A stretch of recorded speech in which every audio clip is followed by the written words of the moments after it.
Charlie Sciala is our lawyer of record, and he contracts out to lawyers throughout the country. Jack Berry has been working for Charlie since 1992.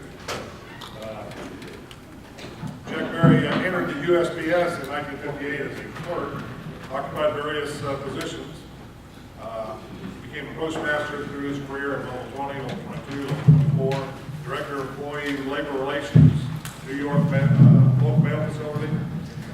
He was district director for Rocky Mountain District, management intern program, labor relations, education from Cornell University, University of Maryland, Virginia, and Duke University. He has defended our members, and this is probably a couple of years old, over 250 of our members at NSPB. This is the opportunity for you guys. If you've got questions about how things work, if you've got specific issues, Jack will address them. He's going to be on for about an hour or so before we eat, and then he's got a couple more hour slots this afternoon. He's got a lot of stories, a lot of examples. Absolutely, you're going to enjoy what happens for the next 3 hours. So please welcome Jack Berry. Thank you, Larry, and thank you for this invitation to attend this convention. And one of the things I want to emphasize to you folks is make sure that before you leave here today, you get your questions answered. Okay? I know you might not be able to talk about individual cases and names and so forth, but if you have an issue or you don't know how to deal with a particular issue, or if this should come up, how do I handle it? Now is the time to do it. Now is the time to raise a question. And if we don't have the answer, if I don't have the answer, we'll get back to you.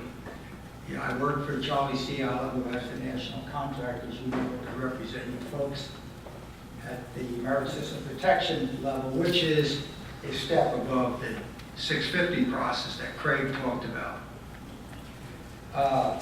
But we're here to help you. It's not a case if you have we don't have to have an actual case. If you go through Larry or Craig or your local president with a question, they can forward it up to me. There's no charge for this. We're here to help you. That's what we're paid for. It's not just when we have a case. If you have a particular issue, I'll email back to Larry or Craig or whatever. Don't worry about what time of the day you call. Just make sure you go through the channels, though, because you can imagine how many calls that we get. So the main thing is to make sure that you raise your hand as I'm talking today. Don't worry about interrupting me. If some question comes up right then, raise your hand and I'll address it. How many folks here are non-members? No. And that's always so depressing to me because the non-members don't come out. And that's sad because what I hear is occasionally Charlie calls and say, Jack, this guy's not a member. You know, I got a call from headquarters. Do you think we can help him? He's going to join now. Well, he's got to go to the bottom of the list. We may take care of him, we may not. He has to pay the whole fee. In Denver, at a minimum, it's $10,000 to go to the attorney, who doesn't know what MSPB stands for. He doesn't know anything about the post office except to go in and purchase stamps.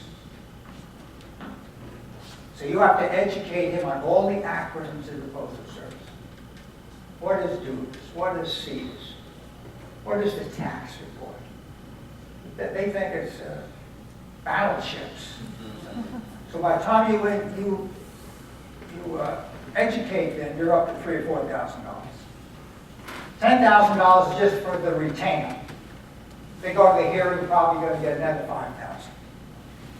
And none member gets all this for $3,000. Anything over that he pays, and I don't think there's a case where we've ever charged anybody over what NAPS pays. I don't think anybody. The rest of the attorneys that work for Charlie charge. And plus, anytime you have a problem or call, you go through your organization, offices, we'll respond to that. There's no fee for that. And then another member says, well, guess what? I don't get in trouble. Well, you know what the cases that we're getting? We're getting cases because the manager might be doing a good job, but his people under him is not. So they're firing the station manager because of the poor performance of the managers and supervisors under them. Now that same person who says he never got in trouble, now he's facing removal. Well, what does he do? He calls up and says, I should have joined. And the amount of dues, when you think about it, is minimal. Over a 10-year period, I think Brian ran an analysis, it was in your NAPS magazine a year or so ago, about how inexpensive it is and what a return on the investment is being a member of NAPS. So to be a non-member, and I mean, why would you not join NAPS? Because your livelihood is at stake. Your job is at stake. So when you meet when you go back to your respective offices and have these branch meetings, try to invite the non-members out. That's what you need to do. It's the best way to have a membership drive. I know all about that, but the best selling point is their job, their livelihood. And yes, they will get fired for the people's performance under them. Or they'll get fired for something that they didn't, we'll win. We can probably win the case. But if they don't have representation, we're not going to be able to help them. Where we deal strictly is with Merit System Protection Board. I am not a fan of the 650 process. I've never been a fan of it. It needs to be revised. Craig talked about the procedures, and all that is good information that you have to prepare your cases. But the fact of the matter is that under the 650 process, if it gets to a removal and it gets to a hearing, who's the hearing officer? Works for the post office. He makes a recommendation to who? The person that fired you. The person that fired you, does he have to accept that recommendation? No. Does he, usually? No. Guess what? You're fired. So what is the post office doing now? They're suspending people for 14 days. Everything is an emergency. You don't get the Cedars report out by 11 o'clock in the morning, we don't need you for the next 14 days. What does that, the hell does that have to do with an emergency? It's got nothing to do with an emergency. Emergency is where somebody comes to work, they're either intoxicated or under the influence of an intoxicant. They're not performing safely. And you have to get them out of the post office, off that tour. But that doesn't mean with tomorrow, they're still going to be in that condition. But the post office says, yes, they are. We can pretty much assure that they're going to be intoxicated tomorrow. So let's just keep them out for the next 14 days. And suddenly on the 15th day, the magical 15th day, everybody is okay to come back to work. Why? Does anybody know? Right? They could go to the board. They could go to us. And we'll always get those 14 days back. If they can't prove it fell under the criteria for an emergency placement, they get that money back. Will you get it back under 650? Never. I've yet to see a return. I haven't seen it yet, where the hearing officer's recommendation has been accepted. Have you? I don't know. I mean, in all your states, you're telling me no too. So I guess that's what's going on. I know in Texas, they don't get it back. Everything is emergency. And it's always for 14 days. Isn't that something? The 15th day, it's okay to come back to work. Supervisors are coming to work. The manager says, I think, I don't know the way you look today. I know you told me you're under some medication. I think the medication's having a problem. I'm sending you home. These are real cases. I can't make these up. So they send him home. He doesn't know why he's being sent home. Before he leaves, he says, why am I being sent home? And by the way, you shouldn't be doing this to your craft people. Everything I talk about today, I'm talking about managers, but you could be doing this. If you're an autocratic manager, you need to change. If you're doing this to your craft people, because the 14 days applies to them too. So don't, if your manager's an autocratic manager, you need to be a situational manager. And I'll explain what that is later. So he comes to work, he says, I don't think you're looking too good. I know you've been under some medication. See, actually, they don't want the person in that job. That's really what's behind it. That usually comes out of a hearing. So they send him home. In this particular case, they sent him home. He's a veteran, and he says, as soon as you get your doctor's statement changed, you know, you can go back to work. Well, I'm a veteran. I'm going to be able to get to see the VA probably for a couple of months. And the manager says, that's okay. Don't worry. He says, well, how am I going to get paid? Well, you got sick leave. He said, yeah, but I don't want to take sick leave. I'm okay to work. No, you should take sick leave. He says, well, I can't get to see the VA for 3 months. He says, that's all right. Just give me a bunch of 3971s now to cover the next, up to the period when you think you've been in to see the VA, and I'll approve it. And he did. A couple of months went by. One of the NAPS officers asked him, he said, hey, Frank, where you been? How come you're not at work? Oh, they sent me home. He said, how come? See, they told me that I need to get my prescription changed. He said, well, aren't you working every day? He says, yeah. He says, why didn't you call me? Why didn't you tell me? He says, well, I didn't think I could do anything about it. What can he do about it? And you need to know that. What could you do to help your members in a case like that? Anybody? Okay, good. That means you don't know, and now you're going to learn something. Because here's what's happening. When I talk about you, I don't mean anyone in this room, but what's happened is you're not sending a case like that up to Mr. Sciala. Why? Because you think it's not an adverse action. He didn't get a notice of removal rights. He didn't get a decision. But that's appealable to the board. Not 650. What's appealable? That's a constructive, that's what we call a constructive action enforced leave. Nobody can tell you to take leave. That's your leave. For too many years, these cases have not been appealed. I get it, I hear about it, I'll handle removal, because yeah, I've been out for 3 months too. That's well, how come? Yeah, they told me to stay home. Well, that's enforced leave. After 14 days, that's appealable to the board. You don't need paperwork. You send a cover letter up to Mr. Sciala, and the address will, when we put this slide on. So you'll have these handouts, by the way. In there, you'll see Mr. Sciala's address, Colorado, New Jersey. You just put a cover letter on there, say, our client, our NAPS member, Frank Jones, has been out since such and such a date. He's been forced out. He never requested to take leave. We believe it's a constructive, enforced leave action appealable to the board.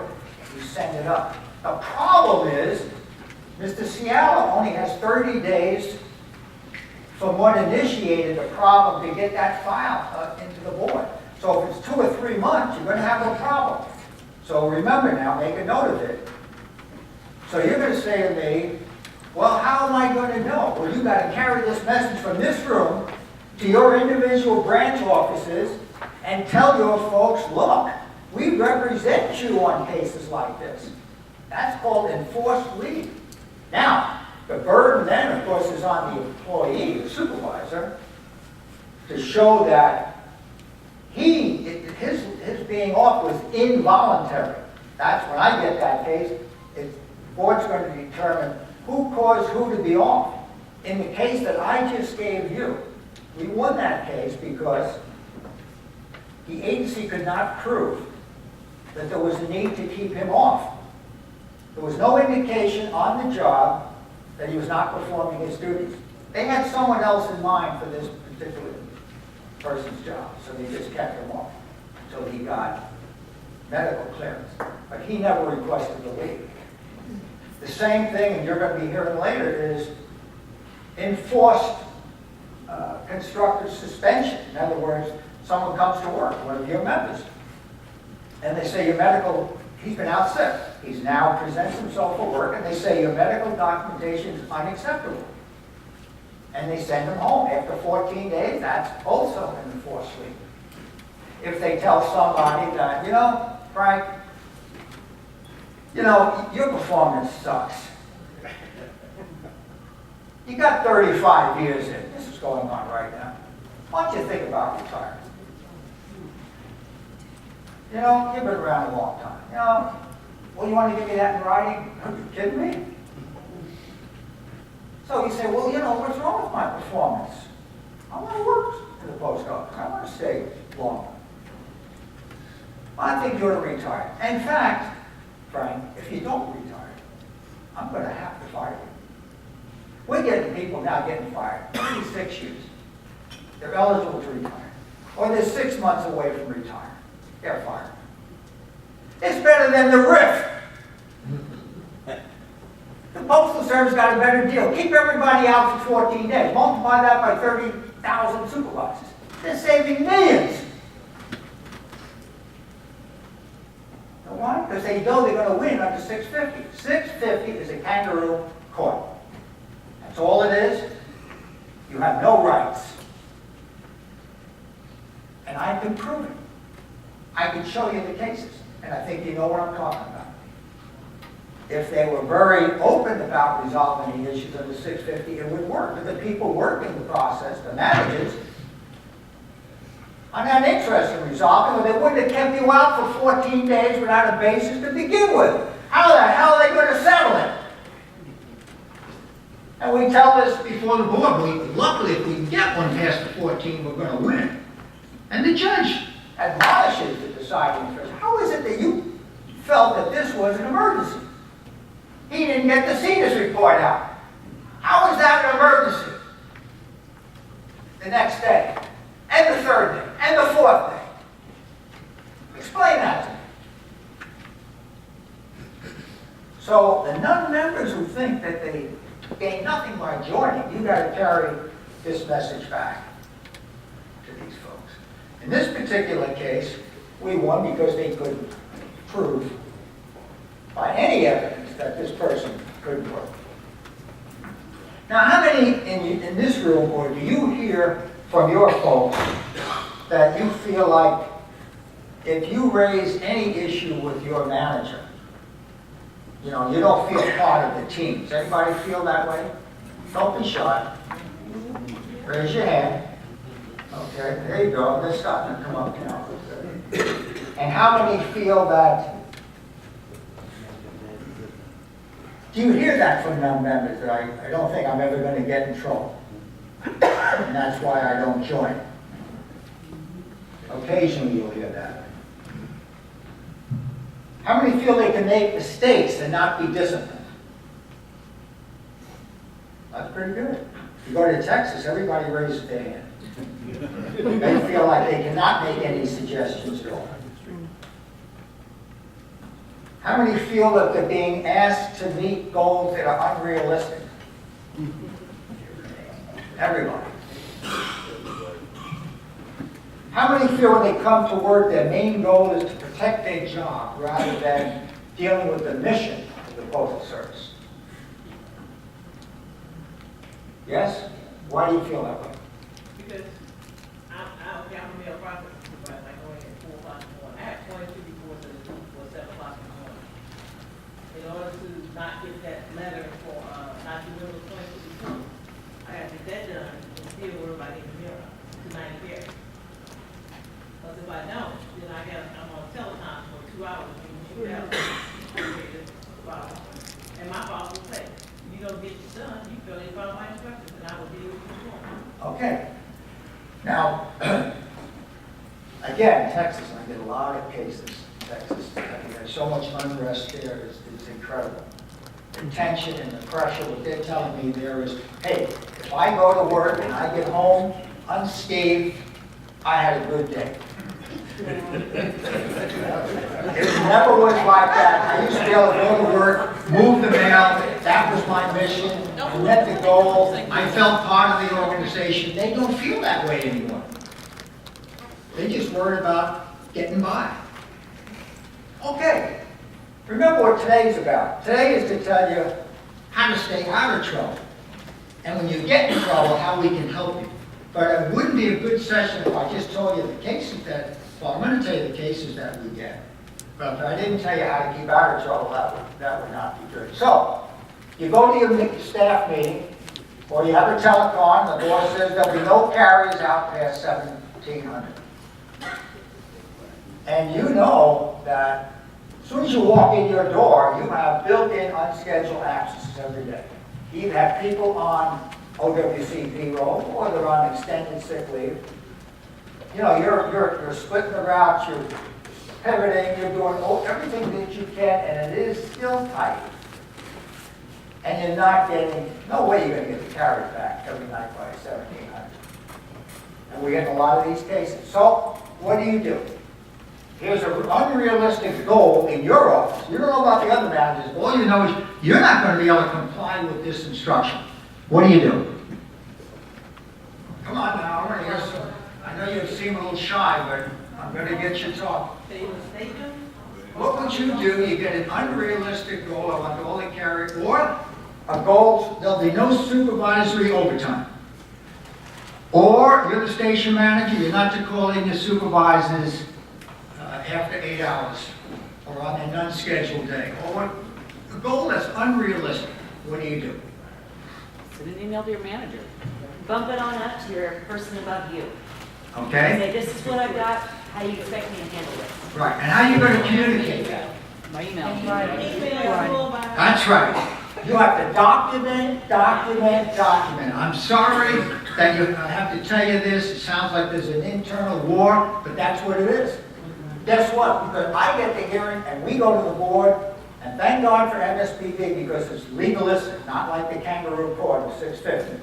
We can subpoena, we have subpoena powers. I can call in any report.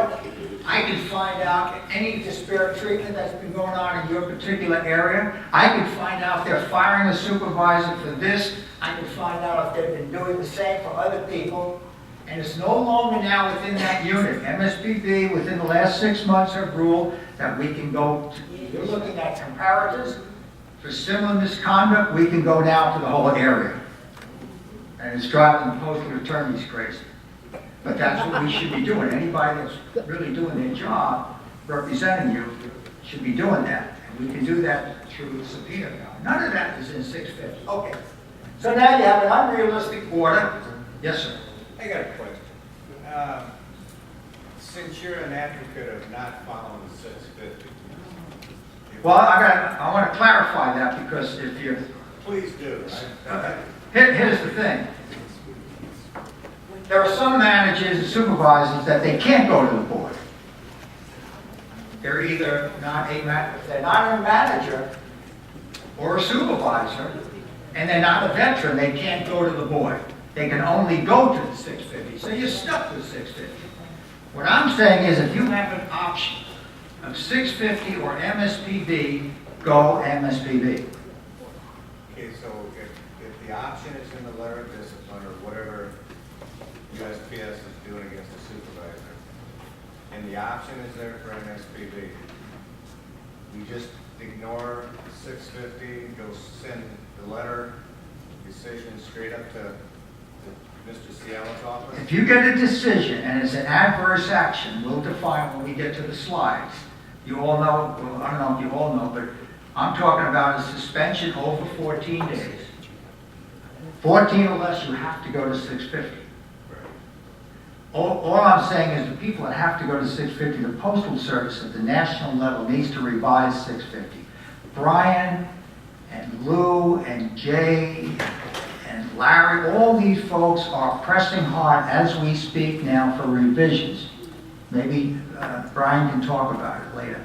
They are pushing hard for 650 changes. I think it's because of these sessions also that they are, because they're hearing from the members and they're responding. And the Postal Service is taking a look at revising 650. All I'm saying is until such time as they do, there's some serious problems with it.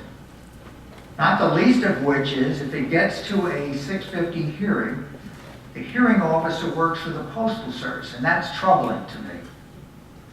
So when I say nobody can go to 650, some people have no choice if they're not a manager or a supervisor or a veteran with a 1-year term continuous service. Or if the suspension is 14 days or less, they have to go to 650. If it's a no toll, 7 or 14 days, they have to go to 650. It's there. Use it. I'm not saying not to. I'm just telling you my feelings about it.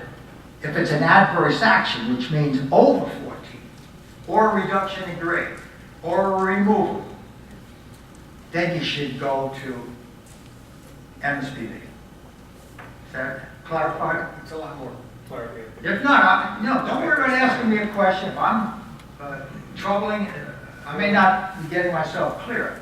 I'm very passionate about this 650.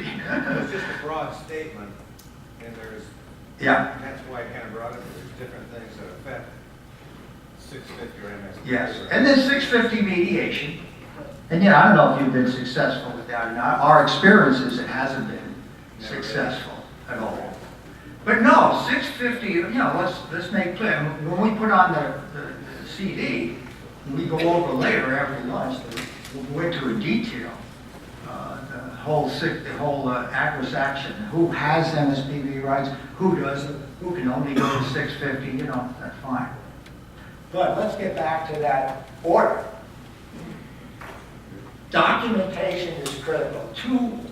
Unfortunately, we get a lot of hearings that the supervisor will say, Mr. Berry, I'm charged with failure to follow instruction. I couldn't comply with that order. Get the carriers back. I have all kinds of delayed mail. Well, guess what, folks? It's much better to have a planned failure than to be fired for insubordination. I hate to say it.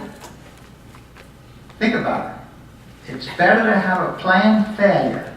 None of them's good options. But if you're going to have one, I'd rather have the planned failure than to get fired for insubordination. So, after you get this unreasonable directive that you believe is unreasonable, and by the way, just because you think it's unreasonable doesn't necessarily mean the judge is going to think it's unreasonable. But anyway, you go back and you go to your computer and you email your boss and say, hey, I really enjoyed the staff meeting today. The coffee was good, the donuts were wonderful, thank you. However, there was one thing you mentioned there that it was a mandate. There will not be any carriers past 7 o'clock, 5 o'clock. No, and my supervisors no longer can come in on an unscheduled day. In order for me to comply with the carrier mandate, I'm going to have delayed mail. I'm going to have mail be brought back. You lay it all out there for your manager to see in an email. This is the computer world. And copy one to your home computer. Because the OIGs are going to come in, they're going to confiscate your computer. We'll talk about that later. Because that's a big thing going on now with misuse of the computer, looking at sexually explicit material, child pornography, the whole bit. Yes, Larry. No consequence to sending a postal communication to your home computer? No, I haven't seen it. No, I just send it there. They're not going to come in your house and take it. I wouldn't advertise that you're doing it, but I send it. It's part of your email records. It's part of the email records. It's official business. Send me copies. So if they fire you for copying your home, I think we can defend that. But in any event, now you're on record. Now you're not being insubordinate.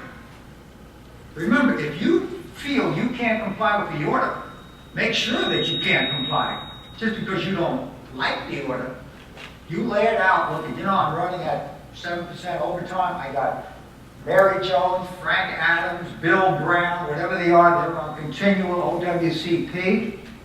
As soon as I walk in the building, I have 4 routes uncovered every single day. And you lay out your case to your boss as to why you can't comply with that order without this, that, and the other thing happening.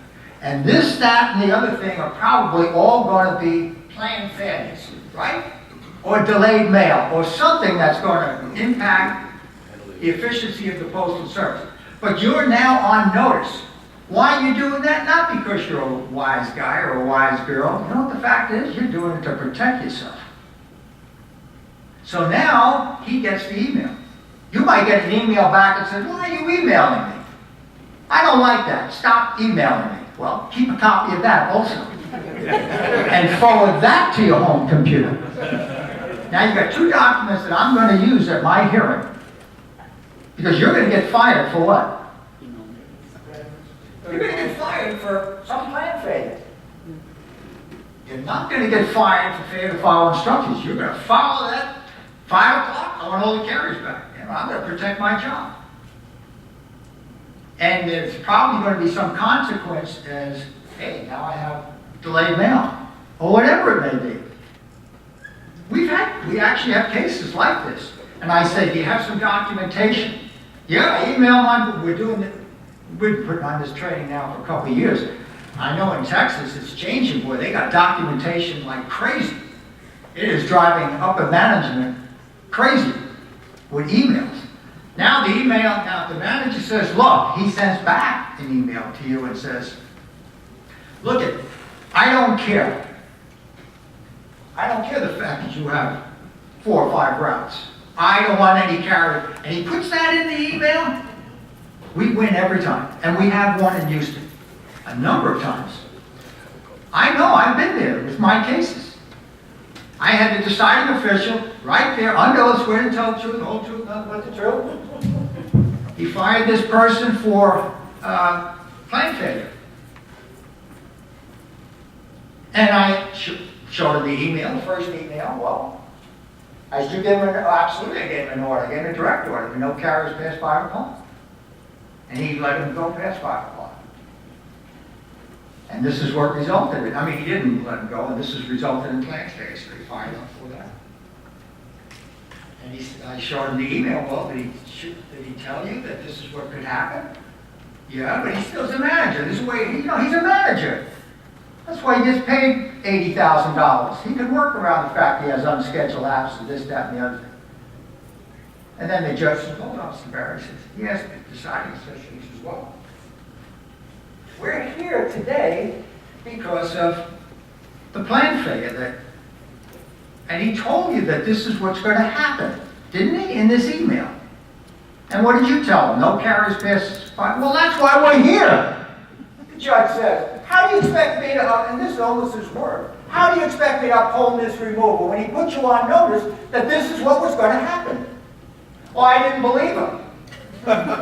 He said, well, did you tell him you don't believe him? Did you go to his office? Did you give him the help the man was asking for? No, because he's a manager. I don't have the help, he said. Now he was getting frustrated. Nobody above me's giving me help. How can I give him the help? The judge says, well, I don't know. All I know is I'm not firing him. He told you, and that's why we're here today. He told you there'd be plan phase, and now we got plan phase. I don't know nothing about the office, the judge said. All I know is he emailed you. If I didn't have that, we would have lost. 5 or 6 years ago, they'd be charged with failure to follow instructions.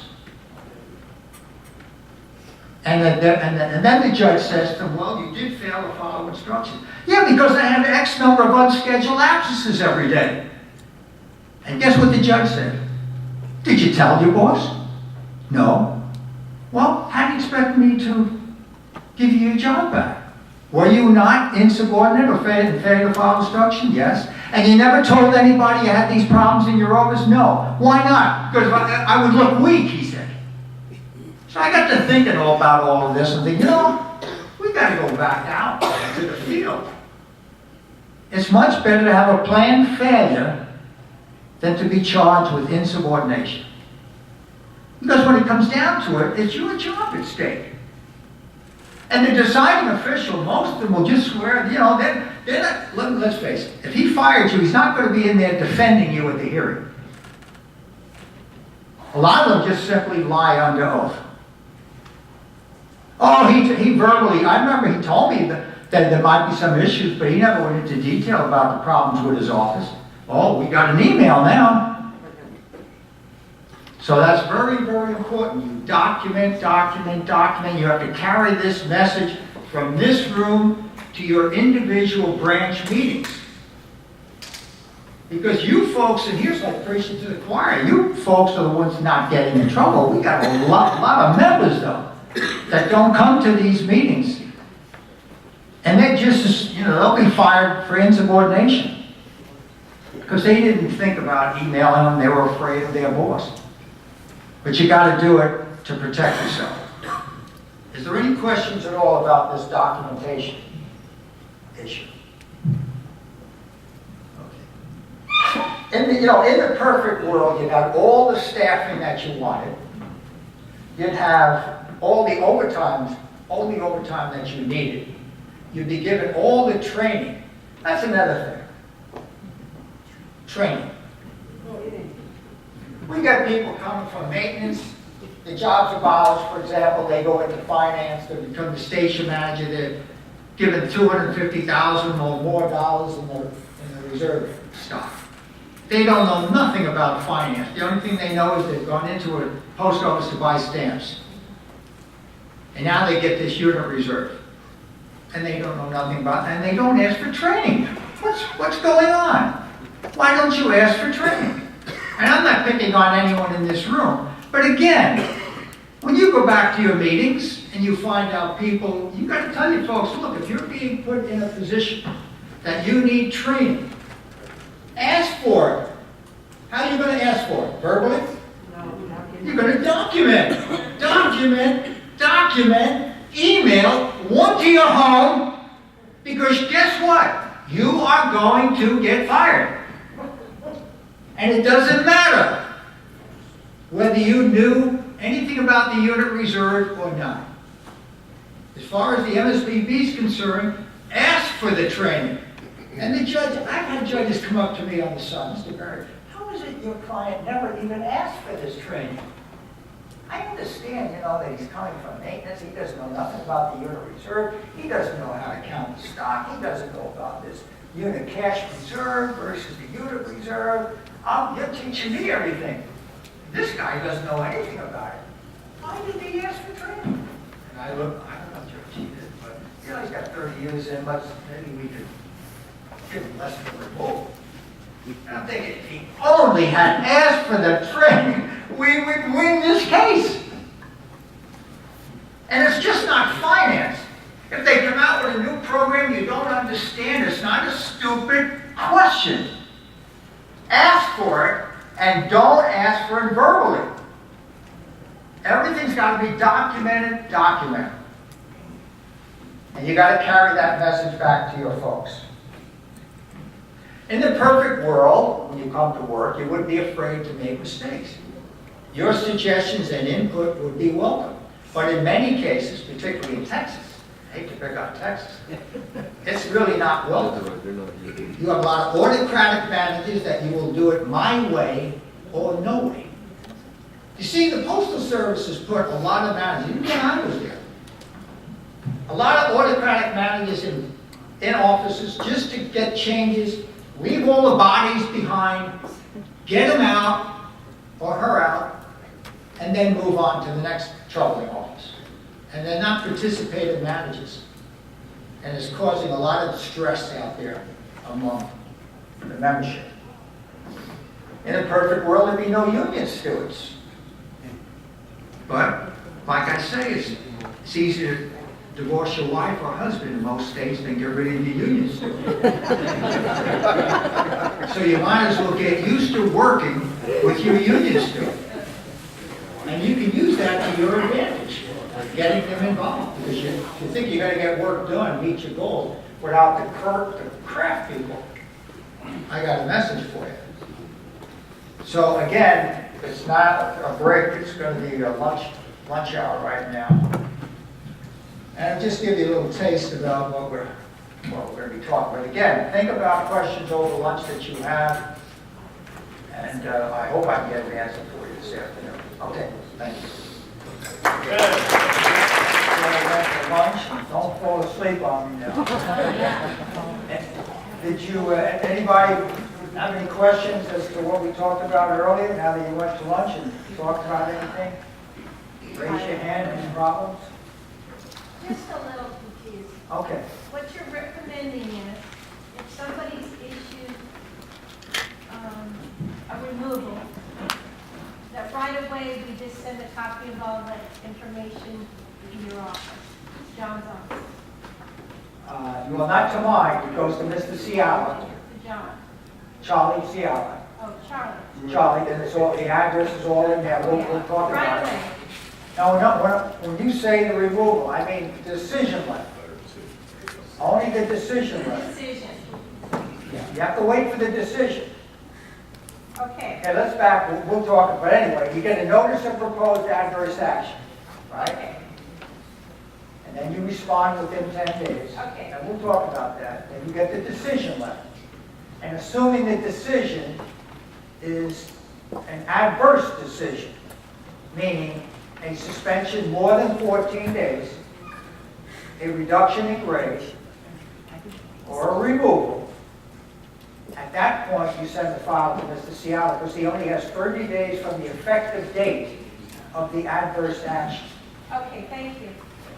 Because an adverse action is defined as a suspension of more than 14, or a removal or a downgrade. There are other, like someone that was injured on the job and wasn't restored back to their job when they come back within 1 year.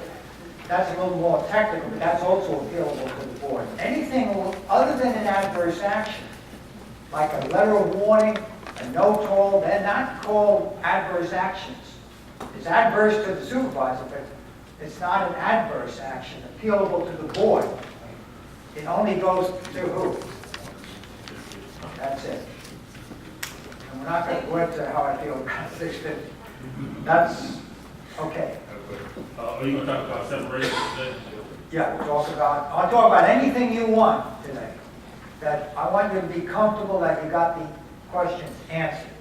That's more important to me than what I have to say. I don't know what's on your mind, what's unique to the Mink area. I know it's unique to Houston, Texas, to Dallas, and to Waco, and to El Paso. Terrorism is what's going on there. I gotta ask I you mean, a they are question. just scared out of their boots Oh, to he's come to work, supervisors. I'm telling you. When it comes to determining who has MSPB rights, if they don't, they're not a veteran. Is it specified by the occupational code, or is it a definition determination? And the reason I ask that is when we go out to try to recruit people to become members, if they belong to a support and they're not managing people, then I can't sell them. I have to sell that we have to do the 650 process. Right. But for instance, we have a job supervisor, customer service support. When we went through the PEZ program, they were all considered a supervisor, and they went through all of those accolades. In the world of discipline, would that job be considered eligible for MSPB if they weren't a You veteran? brought up a very good topic, which you are going to talk about. Well, we're going to talk about it right now, because you've raised the question. And who has MSPB rights? You have to be a supervisor or a manager. And you have to have been in a position, a supervisor or manager, for 1 year, current continuous service, in the same or similar position up to the date. Now, the particular position that you raised, I don't have the answer to that without seeing the job description. But I'll tell you what's considered a manager or supervisor for the purposes of MSPB. These are some of the criteria that they look at. One is, do you supervise anybody? Can you fire that person? Can you discipline them? Can you settle their grievance? Whatever that may be. So without seeing the job description, like a plain personnel assistant would not likely have MSPB rights, because they don't, there's no, they're not supervised. Nobody reports to them. But that's the key. Does anybody report to them? And does that person's evaluation and merit performance based on the performance of anybody under them? So there's 5 or 6 criteria there for you to consider. But the main message that you need to understand is this, and you have to leave here with this understanding. When in doubt, you always send the case to Sciala. But at least pick up the phone and talk to your Tom, your branch president, your area vice president, your regional vice president. They'll call Mr. Sciala. They can call me and get advice. But when in doubt, you send the file to Mr. Sciala. They'll call him up or write a note. Say, Charlie, this person may, I'm not sure if they have MSPB rights or not. The worst thing that can happen is if you make the call and you're not sure, that person may have MSPB rights. They're going to call up Mr. Atkins. They're going to call up Larry after the 30 days, and they say, hey, I had MSPB rights. Think about it. The person's been fired, and now they have no representation. The only thing then we can do is, and then we're hoping that the board will allow, give jurisdiction. And argue that, well, the person's late in filing it because, they got bad advice, but the judges don't have a lot of sympathy for that. So when in doubt. But for me to stand up here and say, this job has this job comes under MSPB, this doesn't, that would not be, I couldn't do that without seeing the job description. But I'm telling you, the main criteria is what I told you. Do they supervise anybody? If they don't, chances are they don't have MSPB rights. Does that help you? Okay. But again, without seeing the job, it would be hard for me to say. I just want to qualify that more. They still have the rights to our disciplinary defense fund, which is Charlie or Jack representing them in an Elm 650 proceeding. Yeah. And they do it a lot better than you do it. Not you personally, but they do it a lot better than I do it. Because they do it all the time. They know what to say. They know who to talk to. They talk to the lawyers. I recently had one out in western Kansas that Charlie got involved with, and he talked directly to the lawyers in the western area and came to a resolution that I couldn't have done because I wouldn't have known who to call or who to deal with. You still send it to Charlie. You may not be eligible for MSPB, but they do Elm 650 just as well as they do MSPB. So you got these guys would be dealing with the person that's going to make the decision, most likely the district manager. Yeah. No, I mean, I'm glad Larry brought that up. You want to all understand that they're covered under 650. You know what I'm saying? I'm just talking. Personally, I do adverse actions. Charlie does 650, and he might have some others. MSPB is much more involved, legalistic, and stuff like that. But yeah, they have 650 rights. All I'm saying, how I mentioned this morning that I'm just not a big fan of it, but it's better than nothing. What can I tell you? I just don't like the fact that a hearing officer under the process works for the post office. And even if he did, it should be that if he makes it, he should be able to make a decision. He only makes a recommendation. And the local office doesn't have to accept the recommendation. I just don't think that's fair. He could be firing an innocent person. It's funny, under 650, the person can be fired. This is what's sad. That same case with us, we could win. And his whole career is shot. Think about it. Under 650, he loses. Under MSPB, the same fact, circumstances, we win. Something wrong there? How is that happen? How is that possible? The same insubordination, he loses because the local officials said, I don't care about your recommendation.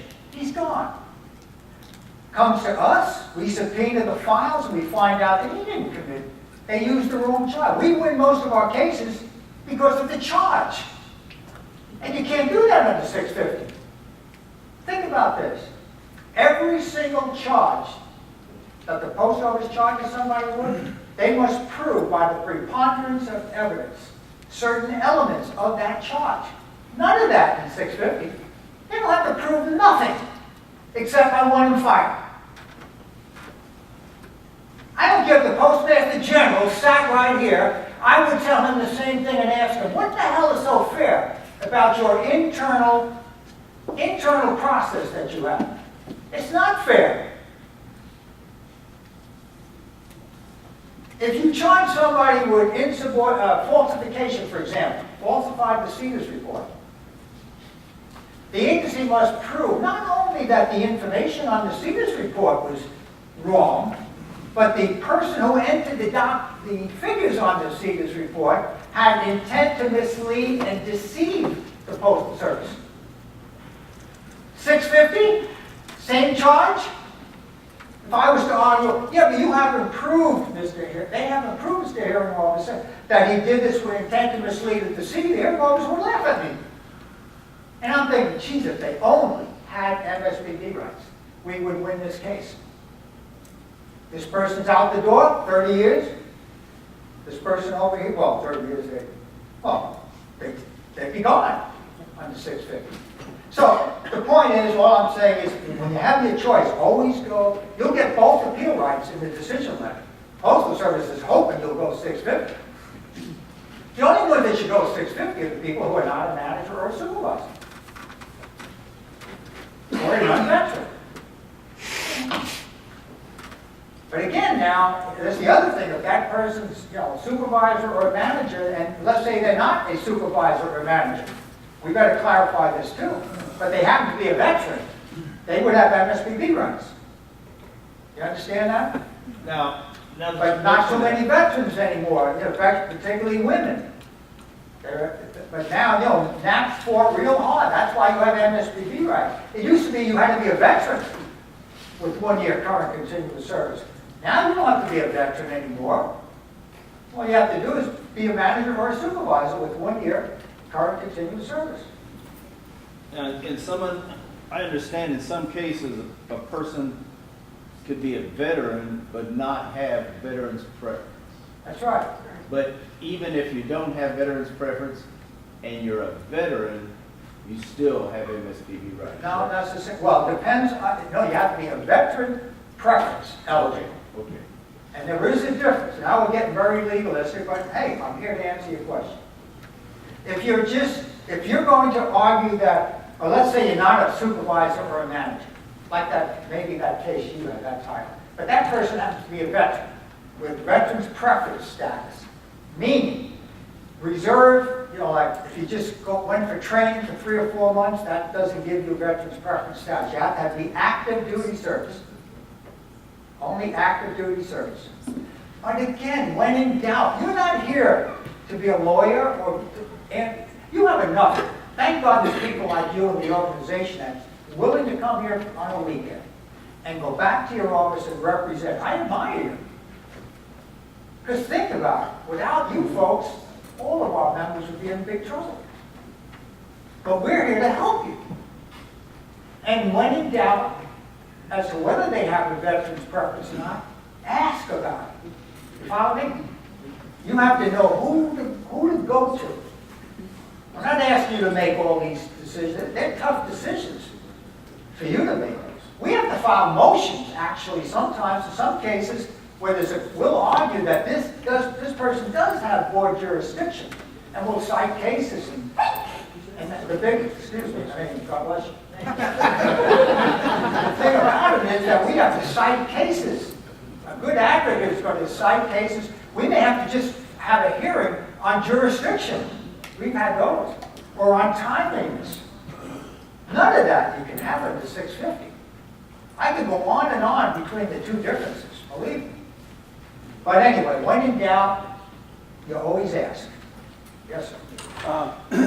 To go further with that, with the 650 action, when do you actually contact and go to you, or further up with the 650? Right at the beginning, or is it at what point? Well, when you get the same way, when you get your decision on the 650. Oh, when you get your decision at 650, then go with the 650 up. Okay. Yep. And then on the On an adverse action. on the adverse act, and then on the veterans preference, is that what is the on the veterans and I know the active duty and training, is that the only thing that caused a veteran not to be represented? No, there's different factors, where they got certain medals, but most of the criteria is active duty service, where you get an honorable discharge, you've been away for 2 years, all those people have veterans. What have been away for 30 years?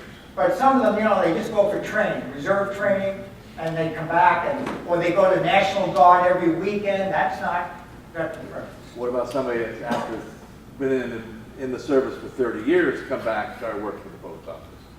Oh, they're veterans. Well, I know they're veterans, but there's a difference between veterans prep. No, that would be, no, they're okay. That person, 30 years in the military, came back, they're veterans. But you don't have veterans prep. Yeah, because they had active duty. That's what gives them the veterans preference. They had active duty. You're talking about a campaign. But if you're in the National Guard, you go a weekend, a month, something like that, or 6 years, and then you get out, they're not considered veterans. You said active duty, and I think it was 69, 71, when it all changed. Active duty, the only way they give veterans preference, and unless somebody correct me on this, they had to have been in a campaign. Recognized cause. Right. Even if they had 30 years in, they went in 69 and got out of 99, they had to have a campaign. Otherwise, they would not get veterans preference. You're talking about and getting Unless 5 they get a points, 5 point 5 preference. points, etc. But That's- I've never seen anyone deny veterans preference for the board for 20, 30 years in the post office. But again, when in doubt, you send it up. See, most of it is not, that's not the issue much anymore. Okay? The question is the position they hold. We get that more than whether they're veterans or not. Okay. So the types of discipline, we talked about the documentation this morning. You know what? Remember now, document. Most of your sessions that you have with your folks are all verbal. Very seldom will you get a policy that comes out and says, I don't want any carriers out after 1700 in writing.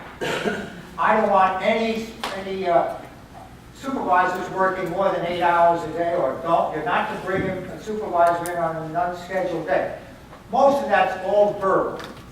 Because when the deciding official comes in and takes the stand, usually they'll say, I didn't tell them that. I didn't tell them no carries. I said, I told them use your discretion. Oh, really? That's what you told them? So it didn't matter to you whether it was 1705 or 1800? No, he's the boss. Well, yeah, but you fired him. And I'll tell you, they run for cover. That's just the way it is. The deciding official, after all, he's worried about someone in the district or the area getting on his back. So when you get back to your office, you had a verbal order. You have to then now start putting everything in writing. That's just the way it is. You email your boss, you tell him, hey, if I'm going to comply with the 1700 rule, which I will do, no, I don't want to get fired for insubordination. This is what's going to happen in my office.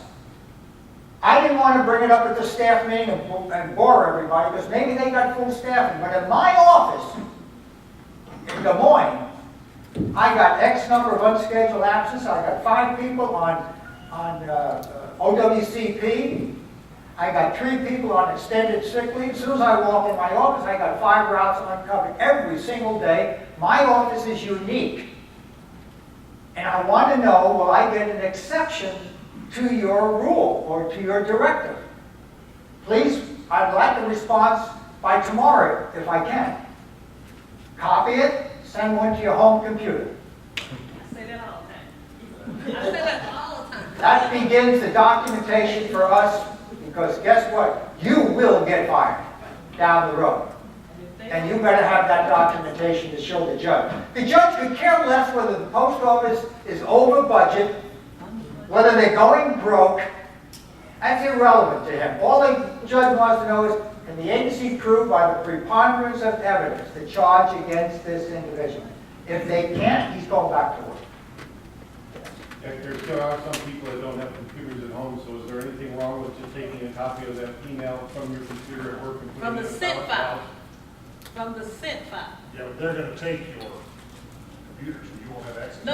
Right, Before you that's what I'm leave, saying. you go As to soon your as you sent send that file, message, print it you're out, gonna and answer. take that home with you, because they're gonna deny Take it your from the access. set file. Yeah, I Copy of it, think, bring it yeah, sure, I'm not worried about defending that. Get a computer though. First thing I do. Good job, hey, $300 is better than that, good job. Send one to your grandmother's computer. Somebody with a computer. Grandma's ahead. Send it to Home Depot and then go pick it up. Oh, Office Depot. Go there, find some lumber, pick it up.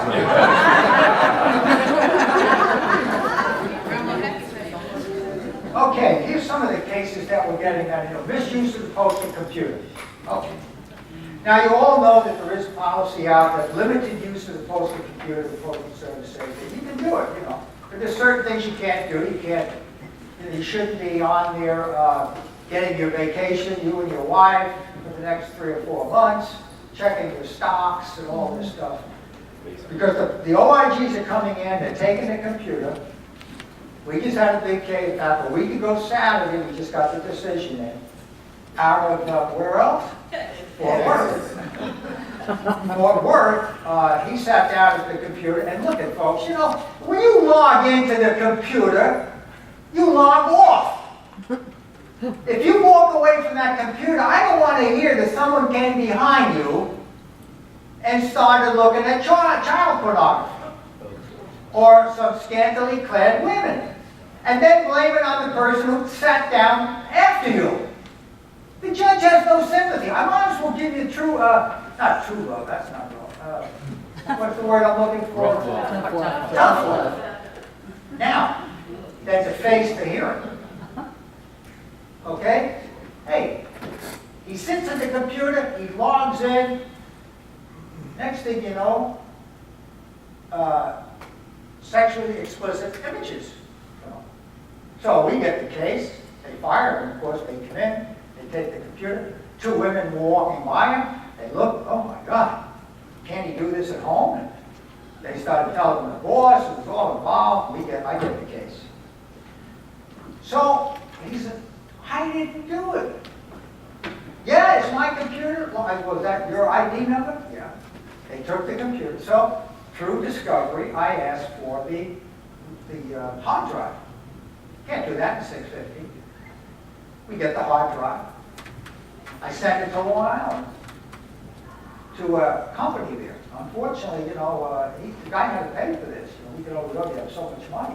But he told me I did not look, not a case of looking at it, but I did not click on to these images. So what did happen? It turned out that these were pop-ups. You ever have pop-ups come up on your screen? You're going to get fired for that. You got to be careful. You sit down at the computer, up comes pop-ups. It can happen at your home. But what he didn't do, which they charged him with, was going behind the pop-ups and look at 32 images. It looked like they had a sound case, and I offered to settle the case, which we'll talk about later. Settlement's a big part, and I'll tell you how you can settle cases locally and some of the pitfalls. These, Mr. Berry, I did not. I'll spend the $1,500. That's what it costs for us to get this expert witness. And I got the hard drive, but they have to give me the hard drive, the OIGs. So I shipped it to Long Island. They called me up and said, your client's innocent. I said, why? He says, they were pop-ups, and he never clicked on one of them to look at the 32 images, which they charged him with looking at 32 images. The evidence, this is evidence. He did not look at it. It's impossible, because the expert said he would have had to click on them. And he looked at each slide. Anyway, it was a very involved issue. And that's how we won the case. We just got the decision back a week ago. It'll be 2 weeks tomorrow. So he's back with a nice big check, which they could have settled this case. I told the attorney, I said, he didn't click on any of these. Oh, you got to be kidding me. Of course he clicked on it. It was open. You better settle. They wouldn't settle. Well, my message to you is, don't click on those images. Don't click on the pop-ups, no matter how tempted you are.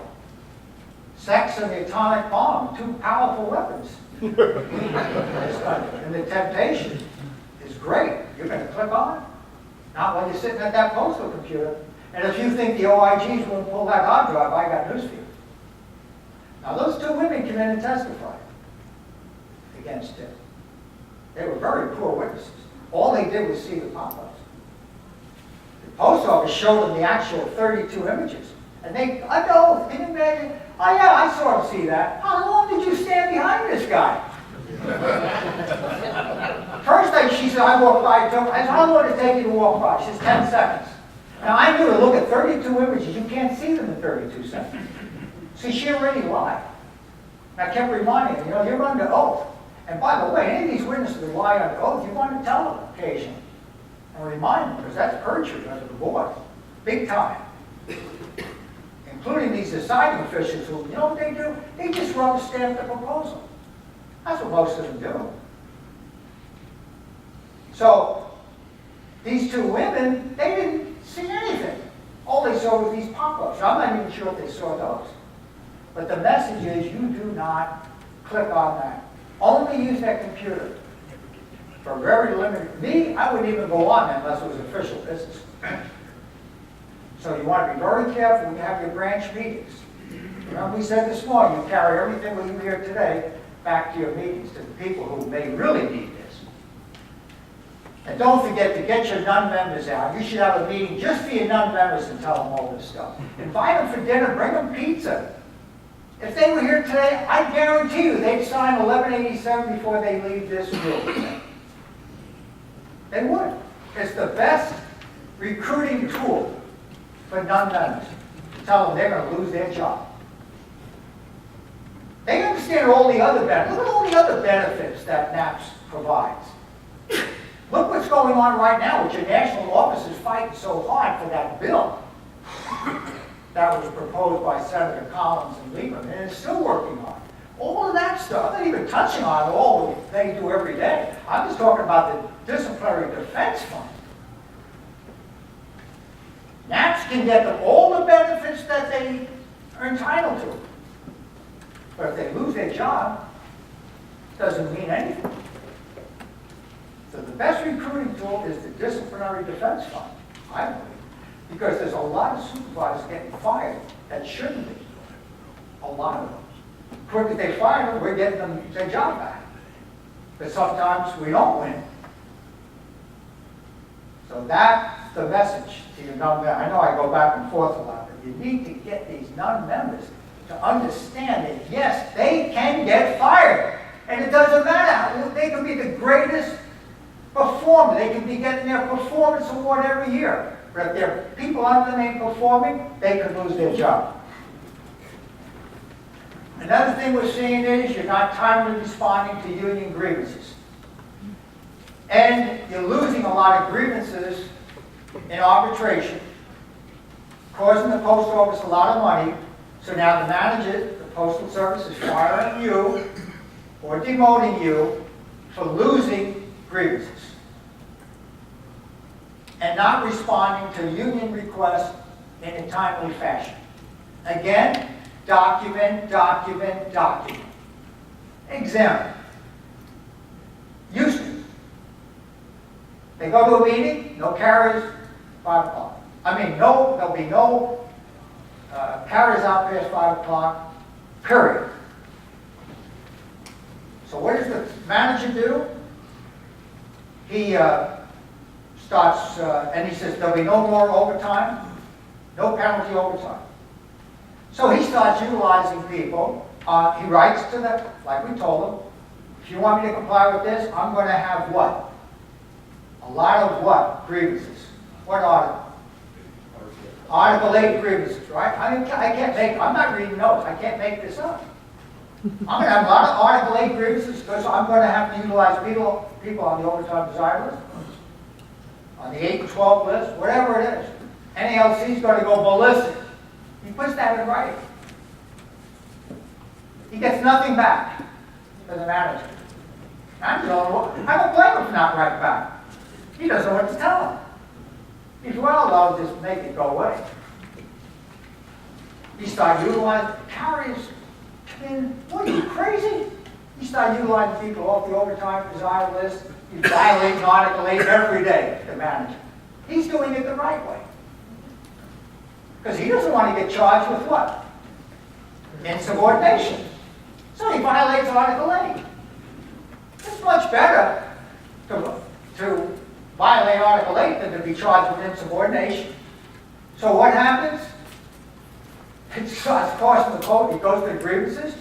The arbitrator, or I don't know how many thousands of dollars in awards. So, they fire the manager for causing all these grievances and violating Article 8. And Postal Service having to pay out all this money. What do you think happened? Win or lose? Win. We win. We won it hands down. Could they prove the charge? Yes. Of course he did. But he had the documentation. He told me exactly what's going to happen. If I'm going to comply with this, I am going to have Article 8. And the judge, it's my case, the judge says, hey, Mr. Deciding Official, did you read these emails? Yes. Did you respond? No. And you fired him because he violated Article 8, exactly what he told you in the email. How am I going to uphold this removal? Well, there's other ways. No. I want to know, did you or did you not answer his email? No. So there's a good example of how someone can get their job back. Under 650, he'd be gone. Are you kidding me? Can you imagine making a recommendation for that same individual that he should get his job back? And they're going to say, okay, you've got to be kidding. Under MSPB, we won the case because of the documentation. If he didn't have the documentation, he'd been in trouble.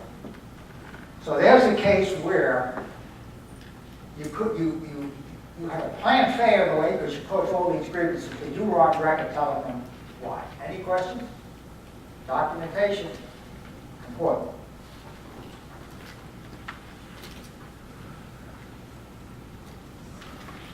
Another thing. Yes. Now you say under 650, you know, they could still be fired, even if with the documentation that you. Sure, absolutely. I'm not saying they should. But then you'd have to take it to court. Oh, where are you going to go after 650? There's no place to go. I'm not aware of anything after. If you read 650, it says this decision is final. MSPB, if we were to lose that case, we file what we call petition for review. We go to the full board in Washington. There's a lot of options. But you see the difference between 650 though? These are real world cases. People lost here could win here. Removing samples. Don't remove samples. This is a Walmart case, $5 gift cards. He takes them to his church. They give them out at a raffle. He gets all kinds of awards for doing good things in the community. It's in the newspaper, but he gets fired. He can't win those. He goes out and takes it out of the rubble dumpster. Still on postal property. Doesn't matter what his intentions were. You don't do that. Okay? Carry that message back to your friend, to your supervisors. Working another job. If you're sick, folks. You don't go out and do handyman services and start cutting the lawns. And then the argument they give me, supervisors, well, what's the big deal? Because I work 2 and 1. I'm cutting lawns during the daytime. I'm not working another job on another tour. I don't work with the board. When you're sick, it's 24 hours, okay? It doesn't matter whether you go to work at midnight. Just because you're not cutting lawns at midnight, suddenly you're okay at 8 o'clock in the morning, but you're sick again at midnight. Now, we then have to argue that the penalty might be extreme, which we couldn't do. You could under 650, but you wouldn't. Bottom line is you wouldn't get any relief. I told you before about supervisors taking downgrades to an office that they don't want it, but they've been threatened with discipline if they don't take it. It's all verbal. Again, If you're threatened with discipline and you don't think you did anything wrong, go back to your office, email them and tell them you're not taking the downgrade, and if you have something on me, I'd appreciate it. You taking the appropriate action so I can defend myself. And then you should encourage your members to talk to you, call you up. And maybe go and see your board and say, you know, Frank over here, the MDO, he is threatening our people with discipline. And then telling them I have another job for them. And guess what happens? This was an actual case. The guy takes the job, the lower level job. The office he left gets upgraded. The post office knew it was going to be upgraded all along. They certainly didn't want this sucker in it. That's a pretext, we call that. We could show that it's more likely than not that this man was a subject of a constructive demotion, Your Honor, because his job was upgraded within a month or two after he was threatened with discipline, and he didn't do nothing wrong. They never issued the discipline. See, what happens is the person takes the downgrade. They cut it 50. Postal Service, the guy then winds up telling you, you send it up to Charlie, it's a constructive demotion, you think it is. The attorney for the post office argues, Judge, no, it was voluntary. He took the job. We didn't force him to do it. Then he has to come in and testify, yes, he did force me. How do you know that? Because he called me in. Hey, when they start doing that, your message to your membership is they should call you. You go to the next meeting. So you can testify for the supervisor, yes, Your Honor, he was threatened with discipline.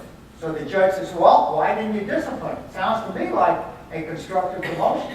But if you just go and take the job and you wait 2 or 3 months, it doesn't look good for you. So we're getting some of that, so you want to get that message back to your folks. If the union asks you for information, you get that all the time, and you don't think you can get it to them within the required time, ask them for an extension and get it in writing so you mutually agree. This was a case, only it was a downgrade, where the manager didn't provide timely information. And he told me that the union agreed to the extension. Did you get it in writing? No. You think the union guy's going to come in and support the manager? He may, but he may not. So get it in writing. And remind the union steward that he may need an extension someday too. So let's work together. Okay? Folks, when carriers or clerks work, you pay them. You don't pay them another day. You don't do him a favor because he's a good carrier. I'll pay you another day, but this week I can't. The overtime is high. I'll change your ending time to this. Can you help me out? He calls you up, I need to take my wife to the doctor. I'd like to take a 3-hour lunch. That's okay. You discipline, look, you're going to get fired for tax. You're not using the proper documentation, whatever it is, the 1260 as I recall. You got the 1017, the 1017 A and B. These are forms all designed to be utilized. I can't make this up. They're utilized and they're there for a purpose. Don't work deals out with the craft. You're going to lose your job. You're going to lose your job. The judge will not have any sympathy for you. And if the carrier is screwing up, or the clerk, you do what?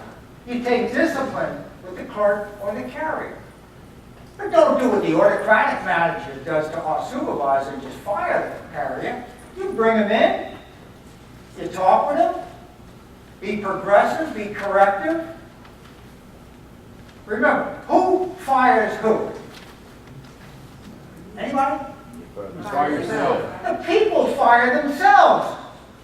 The autocratic manager, he was only tells his wife, I fired 10 people today. She's, am I going to be next? That's what the autocratic manager does. He's proud of how many people he fired.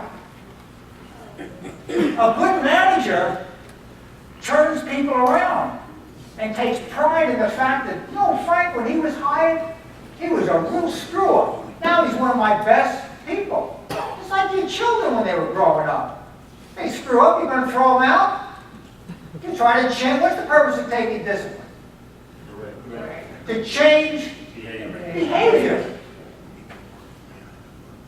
The purpose of taking discipline is not to fire people. And no, you're not entitled to progressive corrective discipline. I hear that all the time when I get a case. Yeah, but Jack, they didn't do a letter of warning first. It don't matter. There's no such thing before the MSPB. It would be nice, but there's not a requirement. It is with the craft. It's in their contract.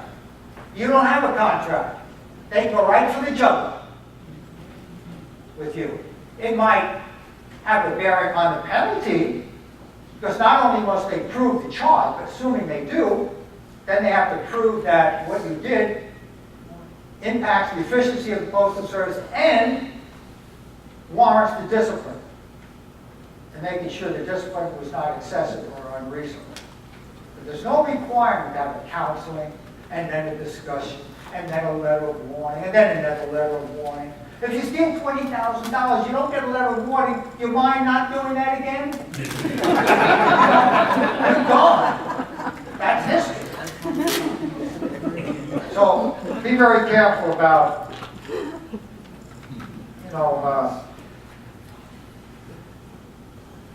because you can get fired for excessive absenteeism. A lot of people don't think you can, even though it's approved leave. We'll talk about that. But think about it. Except for FMLA, if your people are out excessively, like 6 months, it all depends on what's excessive. We'll have to argue that before the judge. But, it falls under the area, if you're out sick and you can't work, regardless of whether the leave was approved or not, you still can't work. And they're required to establish that. Then they have to establish the fact that you were put on notice and warned in writing that you could lose your job for excessive absenteeism.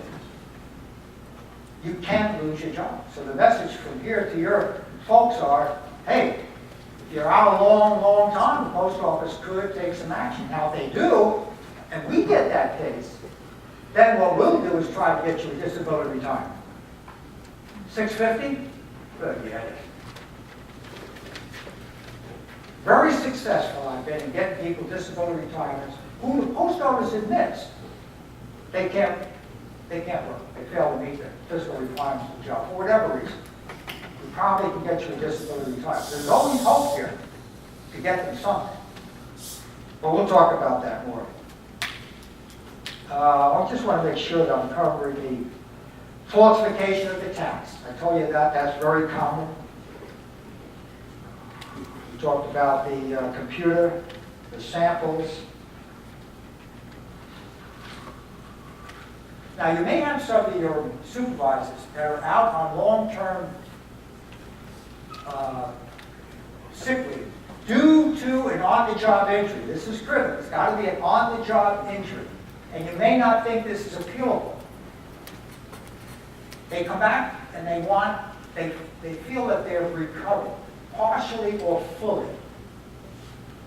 And the post office refuses to put them back to work. You may not think that would be appealable, because it's into that area where you didn't get an adverse action. That is appealable to the board, believe it or not. That's called restoration cases. It's very involved. But as a NAPS member, they would have appeal rights. And my concern is, I want you to tell them they don't have appeal rights, and then Mr. Atkins gets a call 3 months from now, or Brian, and says, hey, I thought they told me I didn't have a restoration or appeal rights to the board. There are certain type cases called restoration from an on-the-job injury. It's got to be an on-the-job injury. If you fully recover within 1 year, post office must, I emphasize, must return you to your former position or a like position within the immediate community. If not, that's appealable to the board. Over 1 year, priority consideration. I don't want you to be well, gee, how am I gonna keep all this in my mind? All I'm saying is, send those cases out. Just remember, there are certain cases that are appealable to the board that are outside the norm that you're used to, okay? Which is the notice of charges, opportunity to respond, and the decision. Yeah, I see you. I see you very clearly. I just want to get this point, that's why I lose it quick. Those are appealable to the board. They're rare. In fact, sometimes I'm hesitant to even bring them up because it gets very involved. But I think you need to know that because if you put it, these are, we're here to represent our people. If they have MSPB rights, they need to know that. 650? Okay, I am a supervisor, I've been on board for 9 months, FMLA, and I come back to work, I have my documentation, saying my doctor that I have to leave, so I can come back to work. I'm told by my supervisors that this doesn't say what it should say, go home. Okay. So they send me home, Uh-huh. and until they can see if the medical department says this is okay. You got that in writing from them? Huh? You got that in writing from them? No. Okay. Then you put it in writing. Okay. Say, listen, I came in today, you told me, tell me exactly what is it in the medical documentation I have provided you that's unacceptable? You got that?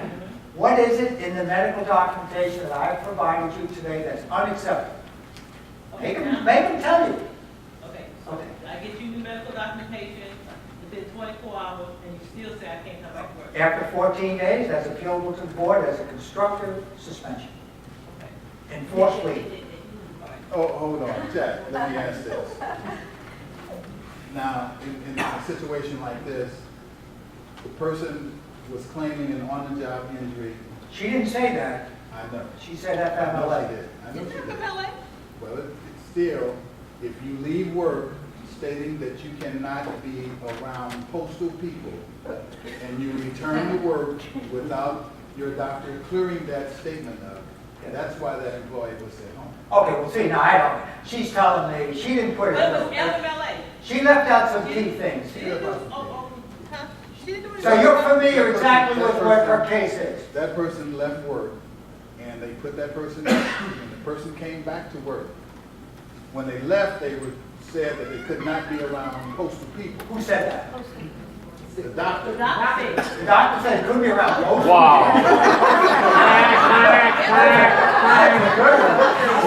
We better all get out of here.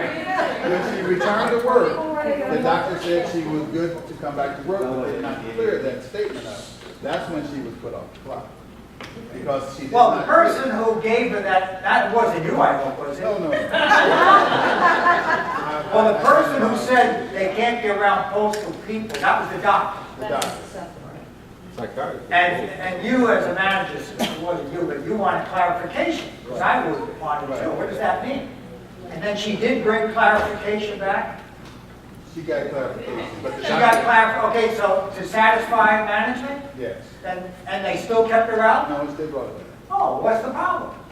The first time she didn't have the clarification. Yes. Oh, well, that's why I asked you to write the letter. What is it that's unacceptable? Then he would have said, I need clarification about your doctor's statement that says you can't be around postal people. I think that's a legitimate request of the manager. So then you go to your doctor, and your doctor writes back and says something like, oh, I didn't mean it that way, or whatever. She's cleared to work around postal people. And then, next case.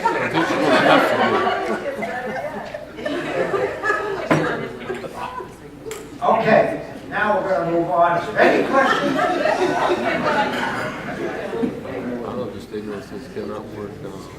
All right, here's what we're going to cover. We should have been covering this since 11 o'clock, but I digress. Only because I want to make sure your questions are answered. And this changes rapidly with the current cases that we get. I mean, the most, yeah, right. What are the hot topics going on? Those are the ones right now. I think we just got one Saturday, where now here's a case. Last week, we got one where the manager took the opposite approach to what I just said. And she was told that her supervisors are not allowed to work over 8 hours. And they're not to be called in. And she's short supervisor. So she says, screw it. In order to get the mail out, I have to work. So she worked. So they fired her for what? Insubordination. She's got a problem. She's got a problem. She called in the supervisor, but she told the boss, I don't think your order is reasonable. Well, she told you, you're right. Tough. You know, we have a tough time now. We're having a tough time with this case. Instead of doing the opposite, writing to the boss and saying, look, in order to do this, I'm going to have delayed mail. And then if they fire her for delayed mail, we'd win. That's what's ironic about it. Now, nobody wants delayed mail. I'm not saying you should go out and have delayed mail. This is a session on how to protect your job. And there's warfare going on out there. Really, that's what it is. And your job is important to you. If anyone ever lost their job and has no income coming in, they know what I'm talking about. And wish they had something different, and handled it different. So we're going to look at the MSPB, and we're going to look at what is an adverse action again, because I know there's some question, I think. Who has appeal rights? We'll try to clarify any questions you have. I want to tell you what files go up to Mr. Sciala. How many are new to this role of helping out people? None of you are new, so one, don't be shy. Okay. We're going to be talking about what's the status during this period. Because they're just keeping people out instead of paying them 30 days for administrative leave, one or the other. We'll talk about criminal investigations. There's 3 warnings that you should be getting. We'll talk about those. What's the burden the agency has? The most common offenses, we've talked about it. How to avoid them. What's a constructive suspension? We've talked about some of those already. What does the judge consider in terms of the penalty if we were to lose on the merits? Settlement agreements. You folks are entering into settlement agreements locally that are causing a lot of grief. In fact, not you, me, necessarily. I say you. You're entering into agreements that are taking away appeal rights to MSPB in the future. So even if they are managers, by the time we get the case, the attorney says, guess what, Jack? They waived appeal rights locally. You're local president. Wait, are you kidding? Where? Sure it is. There it is in writing. You can't do it. You shouldn't be doing that. We'll talk about that. Prior discipline. What impact does prior discipline have on the penalty? 650 appeals. Craig talked to you about that, so I'm probably not going to spend a lot of time. You know how I feel about it. The debt collection, we will talk a little bit about that. And how that, you could have a debt collection issue that may or may not be poor performance.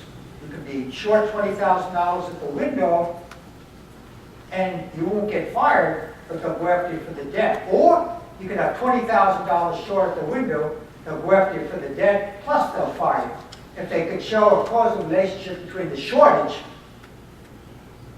and your performance, like you stole it. Involuntary reassignments, you know that's been going on now for as long as I can remember. There's been directives put out from headquarters, even when I was in headquarters, telling them you can't use involuntary. It's ironic, I still see them doing it today. Under the disguise that it's a developmental assignment. And that's a joke. It's more likely than not that you're being moved out because they don't want to take the time and discipline. It's usually not for a developmental assignment. And that's against their own policy. So, yes? You do address emergency placements as well. Absolutely. Absolutely. If I don't, we'll come to it. It's in here. I'm sure it is. What was that? No, it's off. Normally it'd be raining like crazy, but it's off. Yeah. Is that mine? No. Okay, the Merit System Protection Board is a three-panel members appointed by the president. Under the Obama administration, they're much more liberal, much more pro-supervisor than they were under Bush. The only time we go to this panel is if we lose the case initially before an administrative judge, and they issue initial decision against us. There are 7 regional offices. There they are there, Atlanta, Central, Denver, Dallas. Denver is actually called a field office, but it doesn't matter the purpose of business. But this is the main office, the only offices that hear the cases.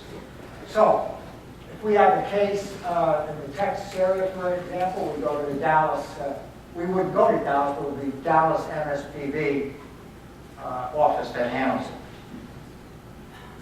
Okay. You're all pretty clear now. Now, you do have a handout, so you didn't have to be writing, I should have told you, you didn't have to be writing and scribbling notes all day. But removals, adverse action. This is adverse actions defined. Everything other than this is just plain discipline, like letters of appointment. Whoops. So we have removals, suspensions of more than 14 days, reduction in grade or pay, constructive suspensions, constructive removals, enforced leave, denial of disability. NAPS does not represent you on that. We don't do the end. Administrative leave is not appealable. Can I have a quick question about reduction in grade include a pay performance? No. No. Reduction in grade, you know, go from 17 to 15. Reduction in grade pay, does that include RIF avoidance? It could. Yes. Position? Yep. It could, but we get into RIF before the board. It's very, very long. That's a whole day session we were talking about. Let's hope we don't get into that. We have that. Constructive removal, as far as nobody asked. Construction? What does that mean? Well, forget the construction. There might be some typo in there. It's constructive if you want to make a change. Constructive removal, anybody? You all know the answer to it? No. Don't be shy now. You see something I'm going to hear? I'm not one that's going to dodge a question. I may not have the answer, but I'll get it back. Constructive removal, believe it or not. You lose, you resign, say. And you call up the person, hey, what happened? I understand you're not working no more. And they say, oh, yeah, I retired. Well, that would be constructive retirement. Or you can even have constructive resignation up here. Oh, I left because they threatened me. But you'd have to prove that you left and it was involuntary. A constructive removal would mean they don't issue any paperwork at all. This is rare, but it can happen. And you're told, you're fired. Believe it or not, I just can't believe a supervisor would just accept that. And then within 30 days, he's got to appeal that if he doesn't come to work. That's a constructive removal. Constructive means they've issued no paperwork. They just constructed something without the benefit of due process. So anything that they don't write you up about, that results in you leaving the Postal Service against your will, involuntarily, that's a constructive action. That's the main thing that you want to remember. If you're told to come to work, if you come to work and they don't work you, that's a constructive suspension after 14 days. If they write you a letter and say, effective so-and-so, you're removed from the Postal Service, that's a constructive removal appealable to the board. If you take a job, you told starting tomorrow, you are to report as a postmaster level 15, and you are a supervisor of customer services 17, that's a constructive what? Suspension. Demotion. Okay? But you said all of this is that you're told to do. Yeah, So- there's usually no paperwork involved. So you gotta write a letter to Mr. Sciala. Explain what's happened to one of your members, and you tell him you believe this is a constructive action. And then in detail, a little paragraph telling him why. And you gotta do it as soon as he only has 30 days from when this happened.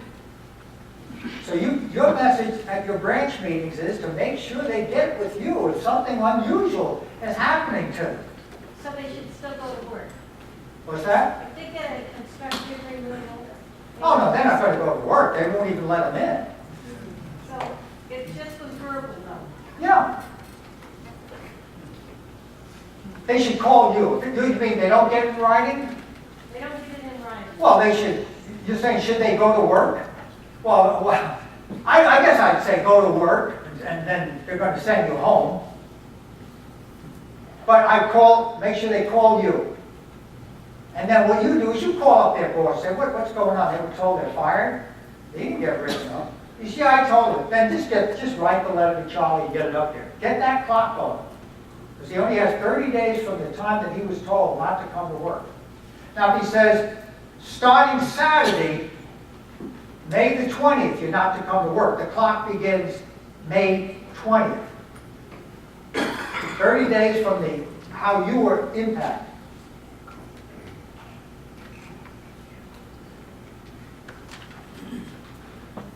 Okay. Let's see, did we skip the page here? Yeah, okay. Supervisor engaged in work other than purely non-contract. This is the definition of who has appeal rights. It must have completed 1 year current continuous service. Are we all clear? We talked about that this morning. What is the definition of a supervisor or manager? It's typically somebody who can discipline people.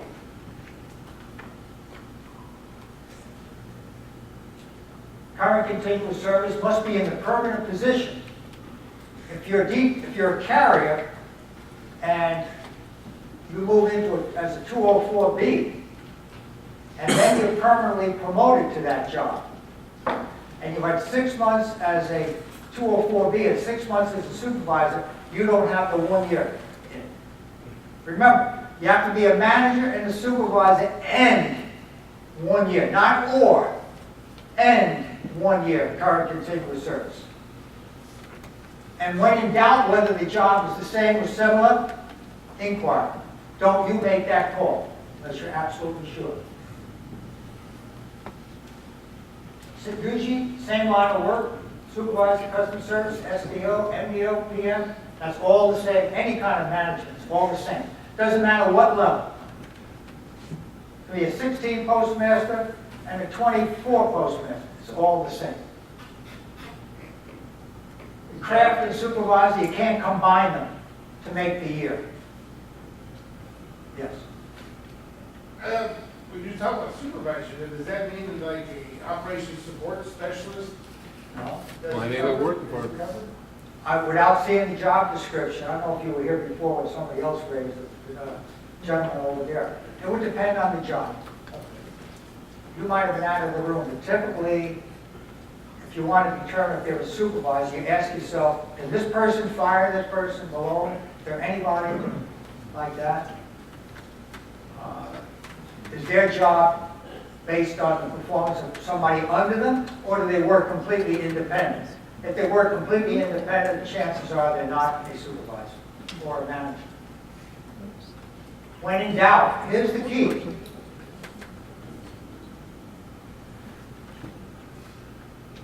Okay, this is what the agencies require. They got to give everybody a 30-day advance notice unless there's a reasonable cause to believe that the person is guilty of a crime for which a sentence of imprisonment may be imposed. In that case, they can shorten the notice period to 7 days. Okay? You have 10 days to respond verbally or in writing. Sometimes you respond, sometimes you don't. My advice to you when you go in, don't admit to wrongdoing. That's going to make it tough for us. You know, you can always say, I don't recall. I don't remember without lying. Because you can be charged with lying during an official investigation. So you know, just don't, to the extent that you can, don't admit to anything. That makes it tough, particularly when OIG's involved. And we'll talk about that in a minute. The effective date can be no sooner than 30 days from receipt of the letter. Sometimes these supervisors have a box, they're not picking up their mail. And the board does not have, they don't have a lot of tolerance to you not picking up your mail. Oh, you know, it's, Charlie gets the case 5 months later. And the attorney to the post office says, Judge, they file a motion to throw your case out. I'm timing this because you have to do it within 30 days. Well, I don't pick up my mail. The judge doesn't have a lot of sympathy with folks. He might let it go a little bit over the 30 days, but you better pick up your mail and tell that to your folks. Pick up your mail. You think there's a letter out there floating around. And when you get a notice in the mail, that 3849, whatever it is, the notice, you go pick up your mail. Appeal rights should be in the letter. And Form 185 is usually attached to the decision letter. Yes? Question, a couple of slides back there, it said, current continuous defining. It says must be a permanent position. One more back. Right there. Right, okay. I guess if you're not I did a couple of different scenarios. Would that be a position not to exceed 2 years? Or, I guess, what's the definition of a permanent position? If you would have to get a detail, a position they made up for some reason. What position, though, do you permanently hold at the post office? Sorry. Before the detail. Okay, all right. That's what counts. That's what counts, okay. Because if you would have gotten a detail, that's right. That doesn't matter. If you're a supervisor of customer service and you're detailed for 3 or 4 years, and then you get in trouble, you're okay. As long as you hold a permanent position, that's a supervisor automatic. Doesn't matter what the detail is. Thank you. Yeah, I had that question here. If a person from support who normally wouldn't qualify for MSPB, but they're detailed at a customer services job, they get in trouble in that one. Okay. Okay. Now, you brought up a very good question. See, I don't remember where it was. Okay. You brought up a real case. Person is a supervisor, permanent supervisor. He gets detailed to a higher level job. Let's say supervisor customer services to manager customer service operation, station manager. And he screws up bad. And they say, we got him. We got him now. We couldn't get him as a supervisor of customer services, but we know he can't be the manager. And sometimes they'll be put the job, knowing he can't perform because they can go get him. If you think people can be that evil, I guess they are. So they fired that person in the higher level job. A little different than what the gentleman brought up. That's the jurisdiction. What about that? What do you think about that? They can't fire him except for stuff that would normally occur if you regular job like attendance or stealing or something like that. Close. This is performance. Well, He's in the higher level, he's the station manager now, and he's not cutting it. But they can't fire him. He was okay as a supervisor of customer services, but he ain't cutting the statement, and they've documented everything. Right. And they fired him for performance in the station manager's job. But they can't fire him for performance of the station manager duties. They can only fire him for duties that would have been in his regular supervisor job. You hear that? Were you at one of my classes before? I hope he's right. Quite a few? Right. He's right. If they attempt to fire him, this is a real case, they attempt to fire him on performance. The only thing the board's position on that is, can he return to his former position? Yes, the deciding official says. But Judge, his deliveries per hour, the overtime went to pot in that station. Carrying overtime's out of sight. Total salary and benefits are out of sight. They were never like that. Why should we have to? He's caused us all kinds of problems. He should be fired. The board's already ruled, as long as he can return to his former position for performance, we're okay. 650? Out. Think about it. Think about it. They could really fire somebody after 650, right? And he'd be gone, not under the board. Because there's no precedent cases under 650. There is thousands. I have a database. I studied the actual cases. You have to stay up on it to do this job. You have to know the latest cases coming down from the board. And that's one of the rulings. Now, thank you, by the way, for bringing this up. How about the station manager? Same scenario, only he took a couple $100 from the unit reserve. Because, geez, now I got the unit reserve, I can pay off some bills. Same scenario. What about that? Can we argue that he can return to his supervisor job? After all, Judge, as a supervisor, he wouldn't have the unit reserve. He wouldn't need the money to pay his bills. What's the problem? He's a criminal. He's a thief. That's the problem. It does promote the efficiency of the service. So there's the difference. Okay. My current position is a district safety specialist. I'm below 16. So you're telling me you could never represent me in my current position? As long as I'm in my current position, because I don't supervise people. I'm considered a management employee, but I don't supervise people. Under MSPB, you're probably right. I'm sorry to tell you. Without looking at your job description, I am familiar with safety.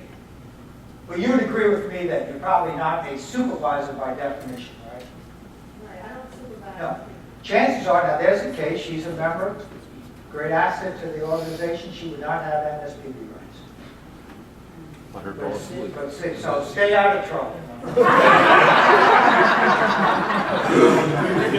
we will still represent you. Okay? But 650. That's the problem. See, at 650, it's a hearing officer, it's kind of informal, and we do the best we can, but it just troubles me when I know I'm arguing the case to somebody that all he can do is make a recommendation. You see how troubling that is to me? Where I know as a judge, I'm on even ground here. I'm in a courtroom. I'm actually in a federal building courtroom with a court reporter with subpoena power. You know what I'm saying? And as long as you know how to cross-examine and know all the rules of evidence, you're on the equal par with the postal. Remember, the postal attorneys now, it was much tougher to go up against labor reps in a way, because they knew the post office. Most of the attorneys, they take them out of school now. They're contract employees. They're not salaried. The only difference is they know the law. They know legal. They know the law. But if you know the post office, you can be one step ahead. They get confused with all this terminology that's coming in. But no, chances are you probably would not have MSPB rights. You need to get into management, into a supervisory job. No. All right, take that. Stay where you are.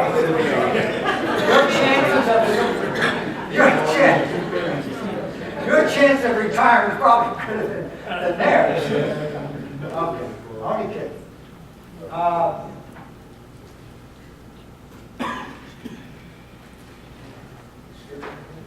Okay.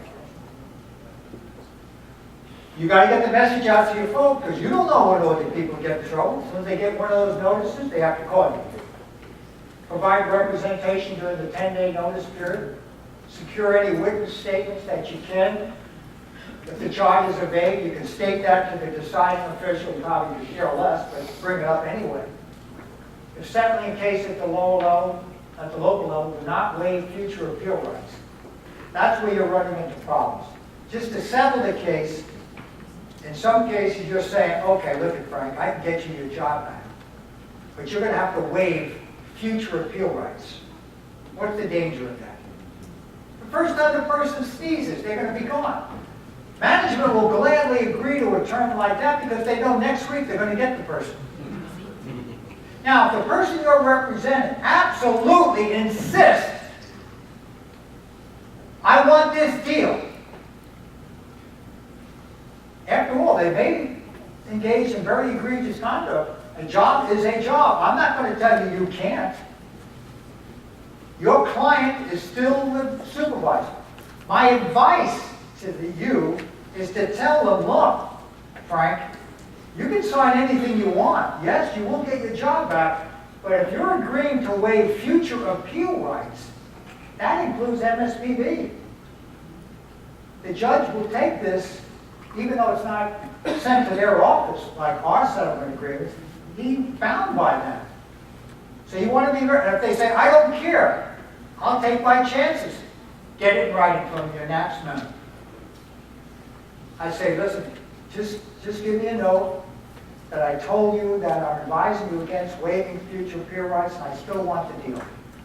Because sometimes we've had cases where they call up headquarters and say, no, I waived my appeal rights, but my local NAPS guy didn't tell me that included MSPB and everything. So I hate to do it to your own member, but I'd get it in writing if I was you. I do at my stage. I want to make sure that they understand waiving future appeal rights is a big thing. Now, if they stole $20,000 and beat the hell out of the union steward and they're facing jail time, I may tell them. Might be a good deal.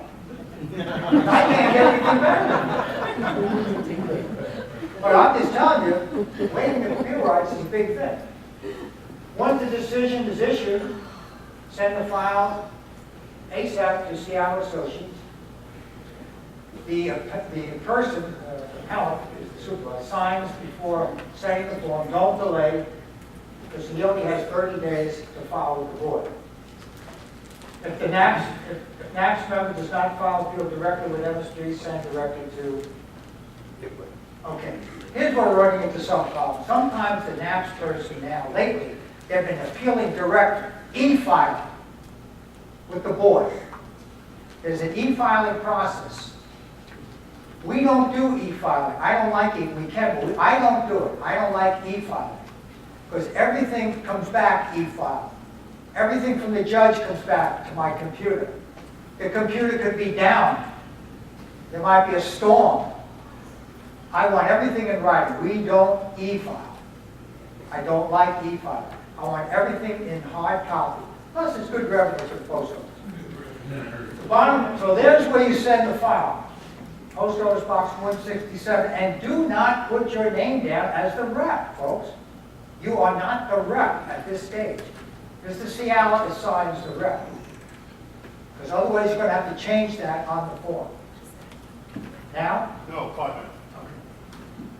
I just got a direct order, so. Larry, I want that right. Hard copy. It'll come right up to my computer right here. Okay, here's what goes to PI. The notice of charge.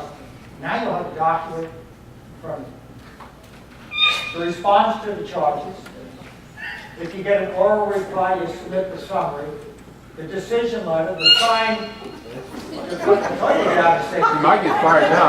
the signed defense form, signed appeal form, all relevant files that you have, witness statements, OIG reports, any postal regulations, any exhibits, anything that'll help us.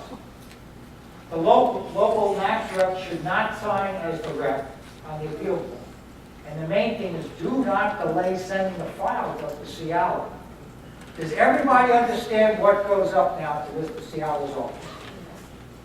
If you don't have all this information, don't worry about it. Just get the decision letter and the proposal letter and the disciplinary defense form up to Mr. Sciala.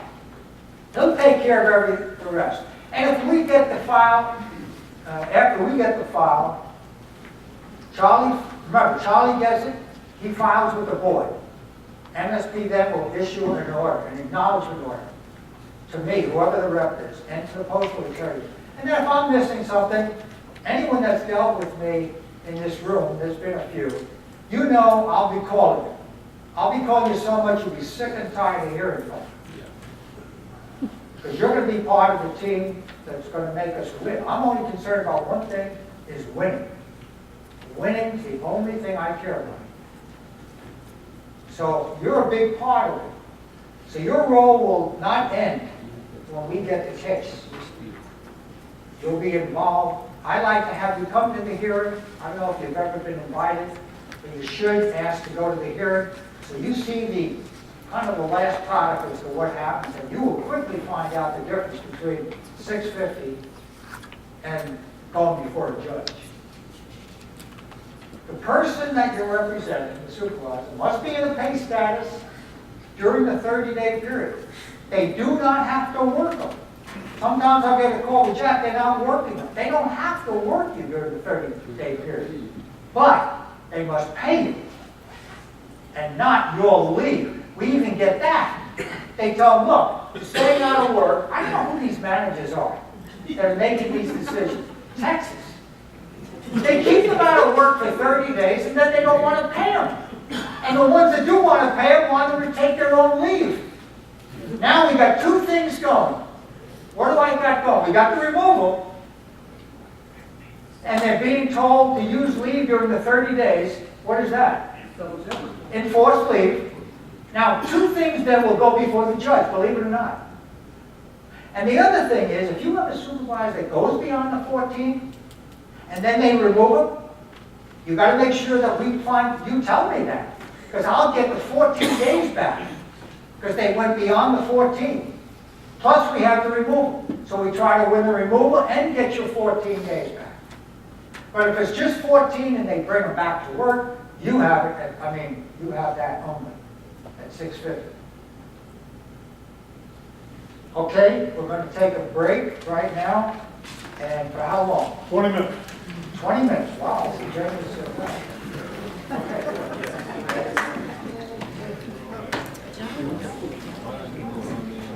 Okay.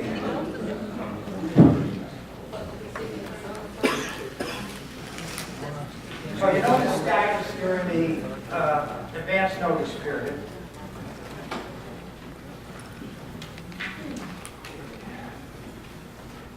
Okay. Now, what happens sometimes is sometimes the conduct of the supervisor is so egregious that the OIGs get involved. So they are the investigative arm of the Postal Service. In an administrative matter, the typical administrative issues, you don't have a right to remain silent. You have to cooperate in an investigation. If the OIGs come in and they want to know about one of your carriers, hey, he's under investigation, and you golf with the carrier, for example, and you don't cooperate, you yourself can be disciplined up to removal. Okay, to cooperate in an official investigation. Typically that doesn't, we don't see those cases, I'm just reminding you that it can happen. But now we have criminal matters that come up a lot. We have a case, I guess about 2 or 3 months old right now that involves criminal case in Denver. And so you want to be very careful with that. If the OIG comes in and, you know, he's opening up his jacket, he's got the handcuffs, and they're measuring your wrist, you're pretty much sure that they're investigating you for something more than the CEDARS report didn't go out on time. And you're facing probably some serious consequences, or certainly you're going to be charged with that. So what happens there is that the OIG typically will read the Miranda rights, which you see on television. And that's the most serious warnings that an employee can receive. That means that you're the subject of a criminal investigation. And your advice to your folks are, when you leave this room, is anytime that you're given the Miranda rights, you do not answer any questions. If you do, you're stupid. because you're subjecting yourself. Anything that you say can be used against you in a criminal case, and that you're going to need an attorney for that. It won't be through now, okay? Many, many times we get people, we represent people who are fired. Plus, they're facing criminal prosecution for the same thing. So what we do is, we file a motion with the board to dismiss the administrative case until such time as the criminal case is completed or adjudicated. The reason being, when he's at my hearing, he may say something that's going to cause him to go to jail, besides lose his job. So what we do is, we should be doing it anyway, and if you're involved, you always want to remind the advocate, whoever Mr. Sciala assigns, although he should know, that there possibly could be criminal proceedings here. So he'll know to file a motion with the board. We need to stop the administrative case. Put his removal on hold. If it takes a year, so be it. He'll be without pay. But it's much better to go that route than to proceed to a hearing and have him say something. So, you want to advise your membership that if they're called in by the OIGs, have them call you. The OIGs will cooperate and wait until such time as you're able to come there. Your job is not to interfere with the OIGs. Your job is not to question the OIGs. That comes another day. When the OIG takes the stand with me, then he has to answer my questions, which we have a lot of confrontation, a lot, with the OIGs. They really get ticked off. Some of them. They just don't like to be asked questions. But we have to remind them that they're under oath. And today is my turn to ask questions. Your job is to answer them, and I expect you to be cooperating. My man or woman's got fired. So, but at this stage, early on, your messages, make sure they call you, you come down, you just listen. If they read the Miranda rights to them, remind your client he doesn't have to answer any questions. Best to tell him that before. Usually, I go down, ask him to leave the room, say, hey, what do you think this is about? Well, you know, it might be about $20,000. And I stole. Really? Or it might be the fact I just beat up my ex-wife yesterday, last night, in fact, at the bar down the street. It might be the fact that I hit my children. It might be the fact that they came into my house last night and pulled out the hard drive, checking something. Then you say, look, there's a good chance you're going to read your Miranda rights. So don't answer any questions. Okay? So then we have the next one is the count-kind one. Usually that's where criminal prosecution has been removed. In other words, the U.S. attorney's probably, yes. You just mentioned a scenario there that they came into my house last night and removed my hard drive. Does the OIG have any authority in your house? Well, I mean, he may have had a subpoena. Oh, absolutely. He would have to have a subpoena. And come into your house and take the hard drive. That's an off-duty conduct. Usually it's the postal computer they pull out. I just gave you that as a scenario. That actually happened. Sure, if they get a court order, it's the only way they can do that. Okay, so the count kinds is usually criminal prosecution's been removed and employees required to answer questions concerning performance of his or her duties due to disciplinary action. That means administrative action, typically. Here's the problem. Sometimes they'll say, and you have a right as a rep, say, is my client being granted immunity here from prosecution before they answer any questions? And usually the OIG might say, what he should say is, I can't promise you that. That's up to the U.S. attorney, which is true. No office, no OIG, no postal inspector can grant you immunity unless the U.S. attorney has granted it. It's called use immunity. Now, if he says, don't worry about it, they won't do nothing to you criminally. Just sit down, have a cup of coffee, answer these questions. I'll talk to the U.S. attorney tomorrow, see if I can get, time off. No. I'm not answering any questions. That's your right. This is the United States of America. You don't have to answer any questions.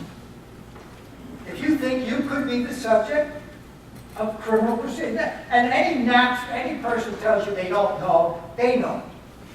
They know why they're there, and they should be honest with you as best they can. Now, if he says, I'll get it for you from the U.S. Attorney, say, fine, you get it for me, then we'll talk. But you got to get it right. The U.S. Attorneys go ballistic when the OIGs promise things that they can't deliver. Only the U.S. Attorney can grant immunity, not the OIG. And usually the U.S. Attorney is not going to grant it until he gets a file in the case. I had this case in Denver. So, it's actually been a few months where you've heard of it, where the mail cover, you ever heard of that mail cover? They send it in, the carriers want to check the mail of this guy, customer. Usually they're involved in drugs. So they need to bring into confidence the carrier. Because the carrier, they want to know from the carrier, we want to know all the mail this customer is getting. And there's a form for that. You fill out the form, all the mail that this customer gets. So they usually bring into confidence the supervisor of the carrier, not even the station manager, just the carrier. So this particular person, supervisor, happened to go home and mention it to her husband, who knew this. He went to school with this person. Who called him up and said, hey, they're watching your mail. OIG's heard about it. Of course, they fired her. The U.S. Attorney's going to prosecute. She's facing 3 to 5 years.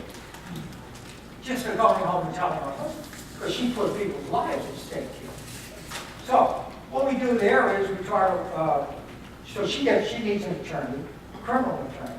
Then I work with the criminal attorney to make sure that we put the administrative case on. Anyway, it gets kind of involved. But the point is that you don't answer any questions if the if the Miranda warning is issued. Jack, that sure looks funny. Required to give information on a voluntary basis. See, what are we talking about? Guaranteed. First, Required to voluntary. Required to give information on a voluntary basis. Yeah, it is a little weird, but I'll just explain it to you. The guarantee could lead to criminal or administrative, or both. And I don't like to spend too much time on this, only because you might get confused as to, well, when can they talk and when they can't talk. If it's an administrative matter only, and they're just checking the mail, and they want to know why the scans weren't done, then you've got to cooperate. But if you personally are involved, it could lead to criminal prosecution. You just can't talk about it. You just can't do it. So, if they grant you immunity, you want it in writing. That's the main thing. And when in doubt, you can always make an inquiry. But for the most part, most of the investigation is an administrative matter. Usually the supervisor is not facing criminal prosecution. But when in doubt, you always ask the OIG. You can, as an apps person, say, is my client is this possible that this could lead to any criminal prosecution? That's all you have to remember. You can forget about what the warnings are. And if he says it could, say, well, then can you get immunity in writing from the U.S. Attorney? Well, I'll see if I can. Fine. Once you do, call me. I'll bring my client back and we'll answer any questions you have. And then advise him to bring a criminal attorney with him if necessary. Because we only deal with the administrative part. If he says, look, I can't give you immunity, but yes, anything he says could possibly be used against him once I bring it to the U.S. Attorney. Say, fine, all due respect, I can't answer any questions. Doesn't mean you're guilty. And don't take a lie detector test. You don't have to take it, so why take it? If you're stressed out, you're on medication, you might throw it off and give bad signals. It is admissible in an MSPB hearing, but the MSPB judge cannot hold it against you for not taking it. So why take it unless you like something on your arm?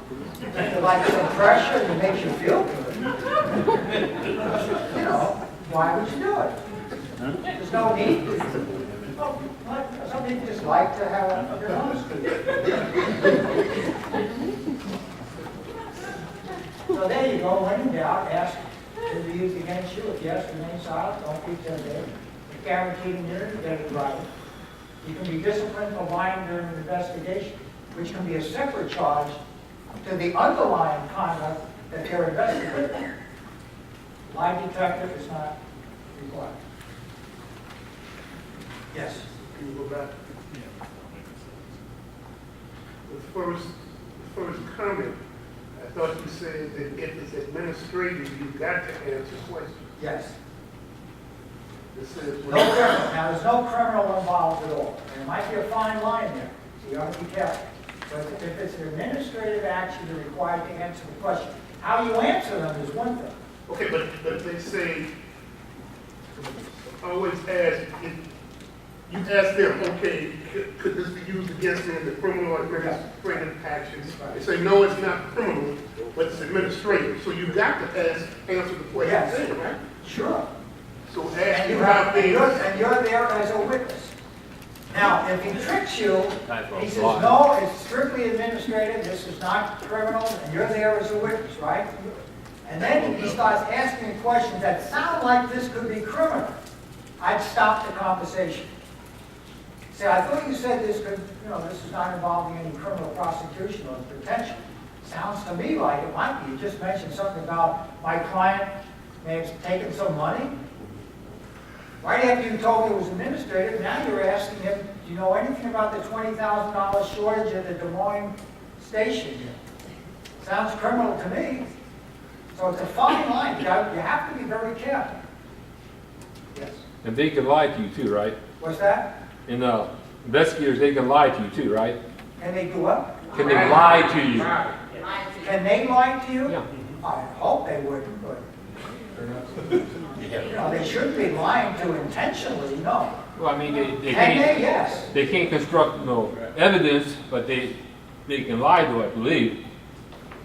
Well, I'm not sure what you mean. They can lie. They can make up. If you gave an answer based on the way that they presented the question to you, then I don't believe that would be admissible. I mean, if You they can say show that somebody else, investigator if somebody, set you up. if they say somebody else saw you do this, whatever, Oh.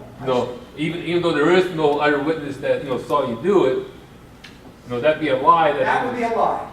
And that would come out at the hearing when he takes the stand, the U.S. attorney, the OIG, I would ask him, did you tell my client that you had an eyewitness to this event? What was did you do that? Did you say that? Yes. Well, you knew you had no eyewitness, did you? Why did you ask him that question? To get the truth out of him. Well, that's right. If he admits to that, then he provoked the answer. That's not going to go well with the judge. It would be a bigger factor in the criminal prosecution. Also, I wouldn't say bigger, but keep him out of jail. Now, if they coerced him into an answer, that's a whole new ballgame.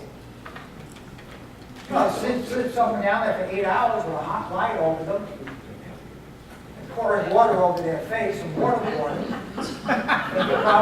They might be coerced. I don't think the OIGs have gotten to that point. Then you would need EAP.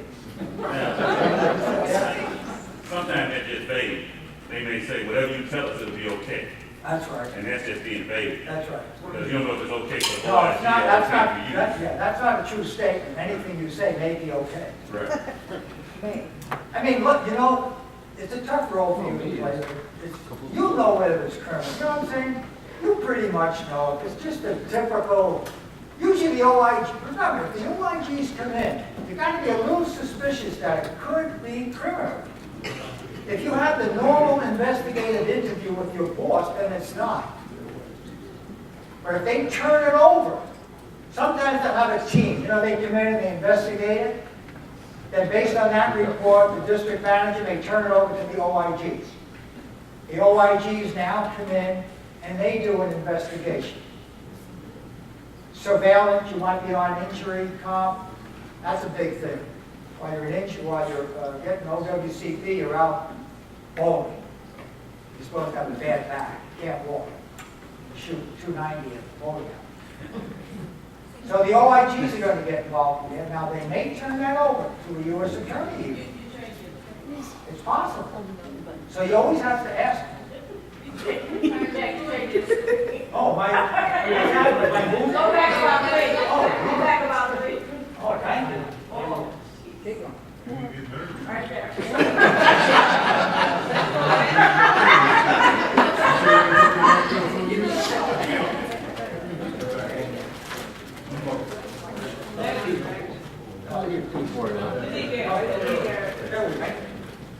Okay. So what's the burden? The agency has to prove by the preponderance of evidence. They must prove the penalty imposed promotes the efficiency of the service. And must show the penalties within the time, within the limits of reason. So somebody could, for example, not pay child support. Okay? And they fire them because, you know, they didn't pay child support. They got in the newspaper. It was an embarrassment to the local community. So they fired them. Can they prove the first charge by the preponderance of evidence? Yes. Preponderance of evidence means it's more likely than not, 51% versus 50, that what the agency charged them with, they can prove. That's what that means. Versus beyond a reasonable doubt, which is the criminal part of it, it's a much tougher burden. Beyond a reasonable doubt. That's why we want to make sure we separate the criminal versus the administrative. They must prove the penalty imposed promotes the efficiency of the service. That's where they're going to have a difficulty with an off-duty offense. Because just because you didn't pay child support doesn't necessarily involve the Postal Service. So we would argue that, yes, they proved charge, but they didn't prove the second one. Doesn't promote the efficiency of the service. Fire him. He's an outstanding manager who he happened to miss 1 month of child support, which is not a good thing. Perhaps you've got to win the case, so you come up with the best you can. So there's a lot of off-duty conduct that does not relate to the Postal Service directly. And then the final thing is, if the judge finds that the agency did prove their case, and what they did promote the efficiency of the Postal Service, the question now becomes, what should be the penalty? What's the appropriate penalty? Is it reasonable? 30 years, no prior discipline. He was late in getting the report out. Or he put misinformation on the CEDARS report. He put the wrong ending time on the tax because he told before he leaves another stupid thing they got in Texas, which I'll talk about later. Before the manager leaves, they have to put an ending time on everybody's clock ring if the carrier forgets. Whether it's true or not, put something on that damn card. Well, they're finding out that that ain't going to work no more. And I know where it came out of, because the case that I had in Houston. And now, you can see the next consultative meetings, they're raising that issue now because most of that's out of Texas. They require them to put something in, they don't want no one to leave with open-ended tax. I'm digressing again. We'll come into that. But anyway, is the penalty reasonable? 30 years, no prior discipline. Should we really fire this person? You know, it's not misconduct, it's performance. And there's a big difference. Some people are just not cut out to be supervisors. But they didn't do nothing wrong. It wasn't misconduct. Misconduct is falsification, insubordination, failure to follow instructions, theft, lying. That's serious. Performance is, I didn't get the mail out. I'm short of carriers. I put incorrect, instead of, I put an incorrect time when the carriers were supposedly out, when they were still in the office. I got the carriers doing DPS mail when they shouldn't. There's performance issues. Usually those people can be rehabilitated. So we make, if the case looks like it's going south, after 5 hours of testimony at the hearing, my only hope now is to plead on the mercy of the judge and be prepared to stand up, like I'm doing right now, make an argument that for 30 minutes we have to argue, closing argument, to give this man's job back. And sometimes we can be convincing. Or a correct job. A job is better than no job. today. The employee that you're representing, we talked about it earlier, of course, must establish that he has jurisdiction to begin with the board, right? He's a supervisor. 1 year current continuous service. Once that's established, well, then he has appeal right to the board. Here's the most common offenses. The ones I talked about earlier today were the more recent types that we're getting, which we will add to every time we get this session. Sexual harassment. We still get plenty of this. It's unfortunate, but it is. Any touching, folks, is unacceptable. Okay? Some places, hugging is kind of that's what they do. They hug, but it's not, you're going to get someone who doesn't like to be hugged. And they're going to charge you with sexual harassment. No means no. What, do I write it out here?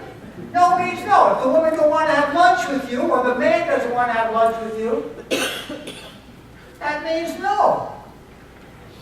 It's sin. Sexual harassment are the worst cases to get. I'm not saying they're all justified. We've won many, many sexual harassment cases for people who absolutely were innocent. Just because some man or woman got disciplined, certainly now I'm going to go after them for sexual harassment. But where it is, can be justified. They are messy, messy hearings. And you go home and tell your wife, I'm going to use just the wife, but now we have a lot of opposite. We have the reverse discrimination going on. Honey, I lost my job. Why? For what? Sexual harassment. Well, it's one thing to losing your job for performance. Sexual harassment? I'm going to see this woman. Are you kidding me? What has she got that I don't have? I'm coming to this hearing, dear.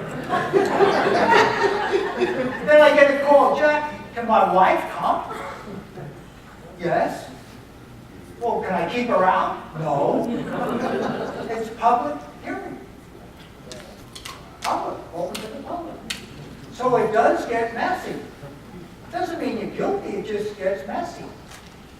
So I don't want to see anybody getting charged with sexual harassment. Because even if it turns out that you're innocent, anyone that's gone through it will tell you it is stressful. It's extremely stressful for everybody. Do they normally request the AP after? I'm sure they do. What is For that? sure. What was the question? So, and it's not, Request the AP afterwards. and it's not just limited to sex. Any attempt to establish a relationship is sexual harassment. I'm not going to get into Title VII versus just plain unacceptable conduct. That's a whole new play. Postal Service loses a lot of cases, by the way, to charge the person with sexual harassment. Once they do that, they have to get into Title VII of the law, and it's much more difficult for the agency to prove. They have to prove hostile work environment. They have to prove that it was unwelcome and unwanted. It's much more legalistic, and we win those cases. Usually they'll just charge with unacceptable conduct, and they have a better chance of winning because the standard of proof is much less in unacceptable conduct versus sexual harassment. I want to remind you folks, there is a Postmaster General's policy out on sexual harassment, and he doesn't put it out there just for the fun of it. You got to read it, be aware of it, and understand the board does not have a lot of sympathy for these type of cases. We have to do our damnedest to get a sexual harassment case reversed. And one of them, what we do, we attack the credibility of the victim as best we can.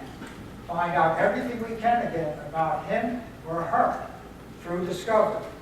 That's the only way. Now, I got to win the case. That's my job. But I'd rather not have the case. And there's ways that you can avoid getting into trouble. And here they are. You maintain a business relationship at all times. I know that can be hard sometimes. Consensual could lead to sexual harassment. We get them all the time. Ongoing, willing relationships, the Postal Service doesn't interfere with that, as long as it doesn't impact the efficiency of the Postal Service. But sometimes consensual relationships go south. And the person who was offended by the breakup doesn't like the idea maybe that you are treating somebody else differently. That they wish it was still her or him. You know what I mean? So the next thing you know, you got a sexual harassment complaint. So you limit one-on-one with the opposite sex. Try to have somebody present to the extent that you can. If you're told that you're harassing somebody, then it becomes unwelcome, and your conduct has to stop immediately. You don't ask to see the dog bite. You all know this story? Yes. Nobody wants to hear it again, right? Yeah. Anybody not hear it? Tell the story. You haven't heard the dog bite story? Larry's okay to tell them? Yeah. Oh, I gotta get Larry's permission. Real case, you can't make this up. I won't tell you what city.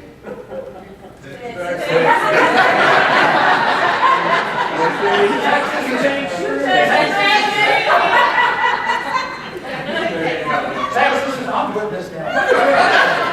Texas is not a city. Close enough. Anyway, summertime, city carrier, she's wearing shorts, delivering mail, is bit by a dog. Goes back to the office, guy's got to complete the 1769, got the form? You can't restate these forms. 1769, completes it, he's down to the part that any witnesses, he's, what happens? I bit by a dog. Where? My buttocks. No, I have to see the injury. She's what? I have to see the injury. Fill out this report. I don't know if you're lying or you're not. I'm accountable for this. She said, I'm not showing you that. Are you crazy? She said, I'm going to the hospital, in fact.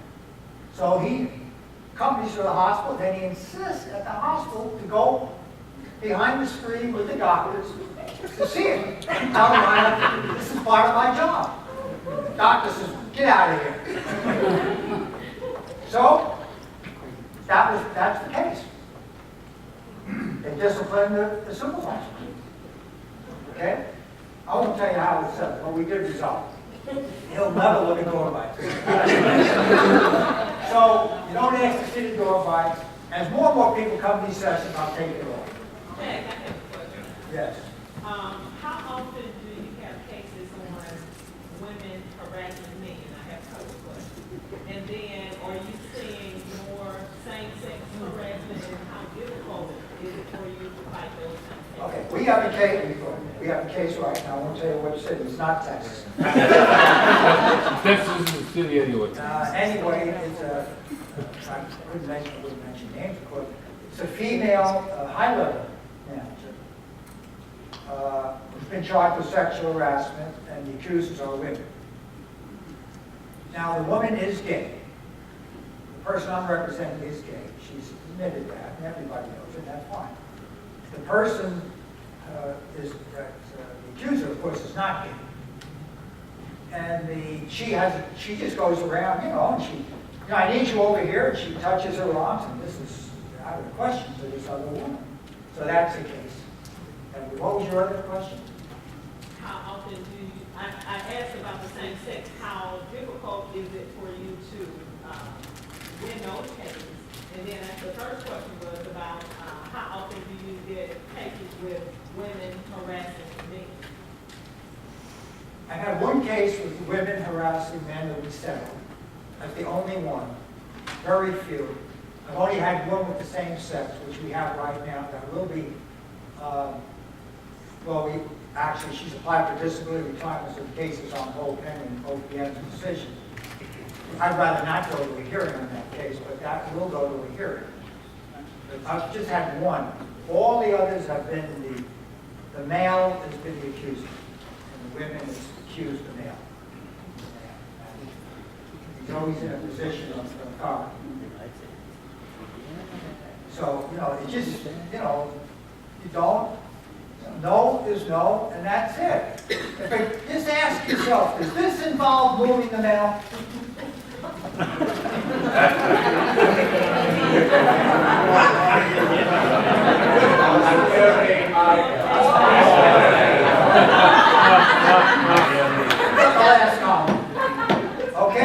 before you open your mouth, ask yourself, is this involved moving the mail? I never put it that way. NIL. You know, that's a good line. I'm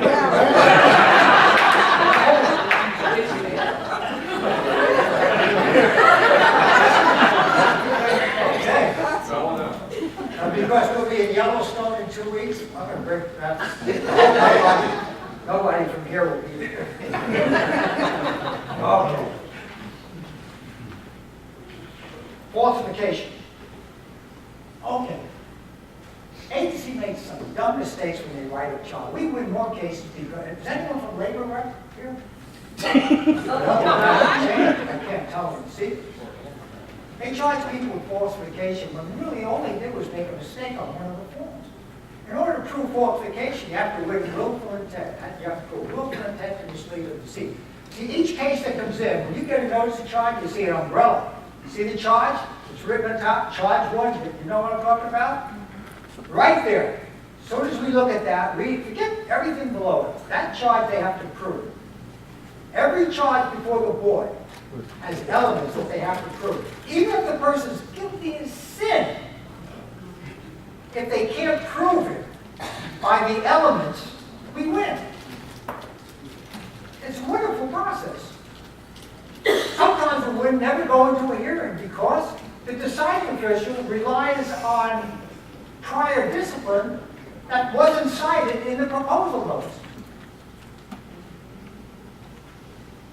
4 weeks ago, just 4 weeks ago, Saturday, a major case we had, in Texas, of course, was reversed by the board because the deciding official relied on discipline not cited in the proposal notice. It doesn't matter what the person was doing. They asked for summary judgment. Judge denied it, but it didn't matter because the decision came down exactly how we argued it, that the deciding official engaged in what we call harmful procedural error in relying on discipline that wasn't cited in the proposal notice. Board law, right now as we speak today, requires the judge, think about it, requires the judge to reverse the agency without getting to the charges themselves. It's wonderful. 650? Yeah. Think about it. Just, you know, the proposal notices, the following elements of your past record will be considered in arriving at the penalty, and they list the prior discipline. You know what I'm talking about? If they don't cite it, and the deciding official in there says, I note that you've had prior discipline, which I've considered in arriving at this penalty to remove you. The case is over. We win. Don't let that get out. But that's what happened. Or, if he relies on discipline that was expired for more than 2 years, it's stale. He shouldn't have considered. So there's a lot of ways we can win cases without ever getting to the merits of the case. That's not for your judge. You don't bring that up locally because you're not going to get relief. We can only get it through a judge. So you don't want to let that out and build up. Just forward the case up. Whoever gets the case, remind that person, hey, I think the deciding official may have relied on something that wasn't in the proposal notice. I'm not telling you you can't bring it up, but you're really letting it, if the deciding official doesn't want to throw it out, you're giving him a tip-off that he's going to tell the postal attorney. But, do you know what I'm talking about? I'm just saying we can get that reversed. Okay. So, falsification is the agency must prove willful intent to mislead. Incorrect information is not falsification. If you make an honest mistake on the CEDARS report or any other report, and we can show it's just a mistake, we automatically win because they use the word falsification. Here's some examples that we get. Mail condition report, reporting delayed mail as on hand. Tax, falsifying your own time and the employee's time. Supervisor using advantage reader to delete legitimate entries on the craft employee's time records. deleting ending time to comply with the 1700 rule, deleting overtime to avoid penalty. Carriers are out past 1700 being reported as returned. Telling carriers to work without clocking in. Falsifying this case right here, telecarriers report. These are cases that I had. I put this training together based on my own experience. In that office, they told the carriers to come in at 7, but don't clock on till 7:30. And they complied. So the union still was out. Telling carriers to work without falsifying receipts, box mail distribution up by the cutoff time, misreporting carrier volume on the go. The PM supervisor entering missing clock rings. We're going to talk about that. Carriers told to move to the street, falsifying travel vouchers. Okay. PM supervisor. Do you have that requirement here? The late supervisor must enter some clock ring entries at the end of the day? No. Now, NASA at the national level has been raising this as an issue, stating that some offices, I know in Texas they do it, require them to put something there as an ending time before the late supervisor goes. All missing clock ring entries, he has to put something there, or she. So I had this case, and of course they demoted him to prayer. But no, 30 years, unblemished record. Now he's carrying mail. The guy can't carry mail. Now he in Houston? What are you kidding me? For this? Oh, what happens?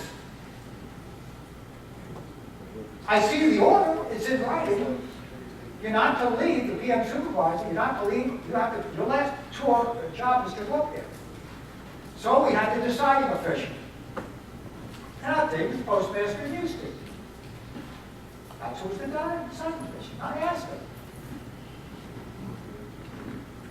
You upheld his decision. Unfortunately for him, he kind of rubbished him. And I asked him. I says, no.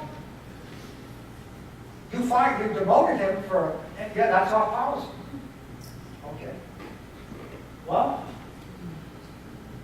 he put in there 1,700.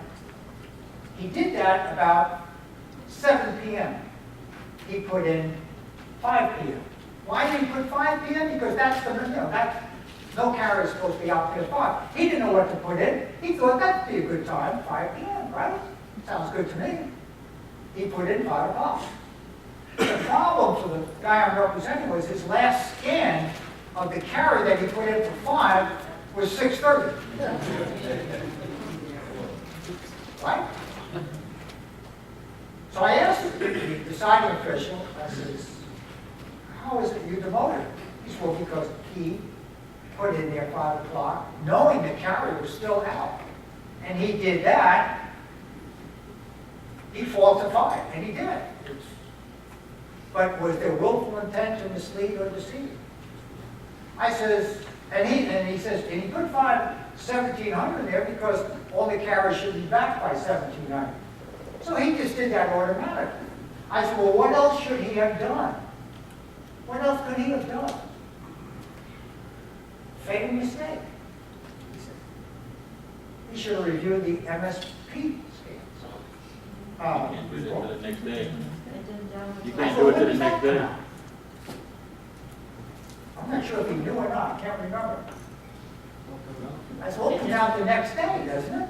Yeah, the next day. Yeah. Said that. I said, well, how in the world would he know tonight, since he doesn't have the MSP report? Collection scan. The judge says, wait a minute. Where are you going with this? I says, they fired him, they demoted him based on the MSP bureau, which is a report that was generated the day after he ended 1,700. So how would he know the carrier was still out there at 6:30? Remember now, they demoted him based on today, tonight. So the judge says to the deciding official, is that true? That the report don't come out the next day? He says, well, it is. He says, well, how do you expect me to uphold this demotion? He didn't falsify it. So they decided, well, he was still out there till 6:30. So he said, well, how is he supposed to know that? He should be standing, the answer was he should be standing at that clock, watching all the carriers. I said, you think that's all this guy has to do? Is stand at that clock at 5 o'clock? Do you know what it's like, Your Honor, working in a station? Carriers coming in and out, the phone's ringing, he's the only guy there. He's doing all his other reports, and yet they wanted to put something on that report to tax, even if it's not true. Now, NAPS, to their credit, has raised that issue at the national level. And their position of headquarters is they don't expect people to put just any old entry on those reports. Right, Brian? That is, Brian could speak to that, or go ahead, Brian. what you've probably seen is in our March consultative meeting and executive board, we actually had a telecon with the tax specialist from headquarters, and I know Larry sent it out, and it plainly states that the people in tax say, if you don't know the rates for sure, you don't put it in. You don't guess. And we have it in our minutes on what the position is at the post office. And they say the biggest thing is doing badge control. Any tax error should be addressed with the employee. And the USPS HQ tax personnel stated a supervisor should make no entry unless they know it to be accurate. If an inventory is missing and a supervisor does not know when the employee's inventory was, then don't enter an inventory. The postal specialist stated that he could not imagine guessing. As a policy, postal headquarters would not recommend to do your best guess and correct it. You should not make any tax entries unless you know it to be accurate. If a person is on offering a pay report, then you go back and address it with the employee. But we can send that out. In this computer world, Ray, I'm talking about something, and he's pulling up the report right there. But That's meanwhile, that's before that came out, of course, we took it. but meanwhile, the supervisor also had the order to end the person's clock ring, before he left. So he got two different orders. No, it's all been corrected. With this case, he's back, and they took that out. So he got his job back. But 650, he'd have been demoted. Hey, Jack, just on that point, if you're talking about that, you have to rely on knowledge, of the clock ring. That knowledge is normally a Form 1260. And the 1260 card itself doesn't lend itself to be good for you because it asks for the signature of the supervisor. Shouldn't that be changed for the signature of the employee since he's giving you that clock ring? I would think so. Something they could look into. But, we talked about that, myself and the guy I was representing, and I said, and he also testified, I told him, whatever you do, don't come across when you take the stand, and I was prepping him, when you take the stand, don't come across that you just put 1,700 in there because you pulled that out of the sky. Because we all know 1,700 rule. So don't use that. I want you to go in there and testify that you looked at, in arriving at the 1,700, you looked at the Bible for that day, you looked at the reports, you looked at the mail that came in, you looked at what time he left for the day, and based on the best that you can, you came up with the 1,700. Not, I think that's what he did, though. He took the 1,700, because that's what the 1,700 rule was. But what should he have done? Here's what you do. You take discipline with who? The carrier who didn't end his time. Don't you take the responsibility. I told you that this morning. Don't you change any clock rings. Don't put an entry there that's not accurate. Get a hold of that carrier, number one. Well, number one, you should be talking to the morning supervisor. That's what you should do. The next morning, you leave a note for that early supervisor and say, listen, your carrier didn't clock out last night. Remember, that carrier belongs to the morning supervisor. You're the late guy. And you get with your carriers and tell them to make sure that they enter enter their ET time or any moves that they make. And take this from the carrier who's not doing it. Otherwise, you're taking the responsibility and you're the one that's going to get in trouble. Jack, what is bad control? What? What is badge control? Well, I'm not sure if they use that term here. What? Yeah. They do?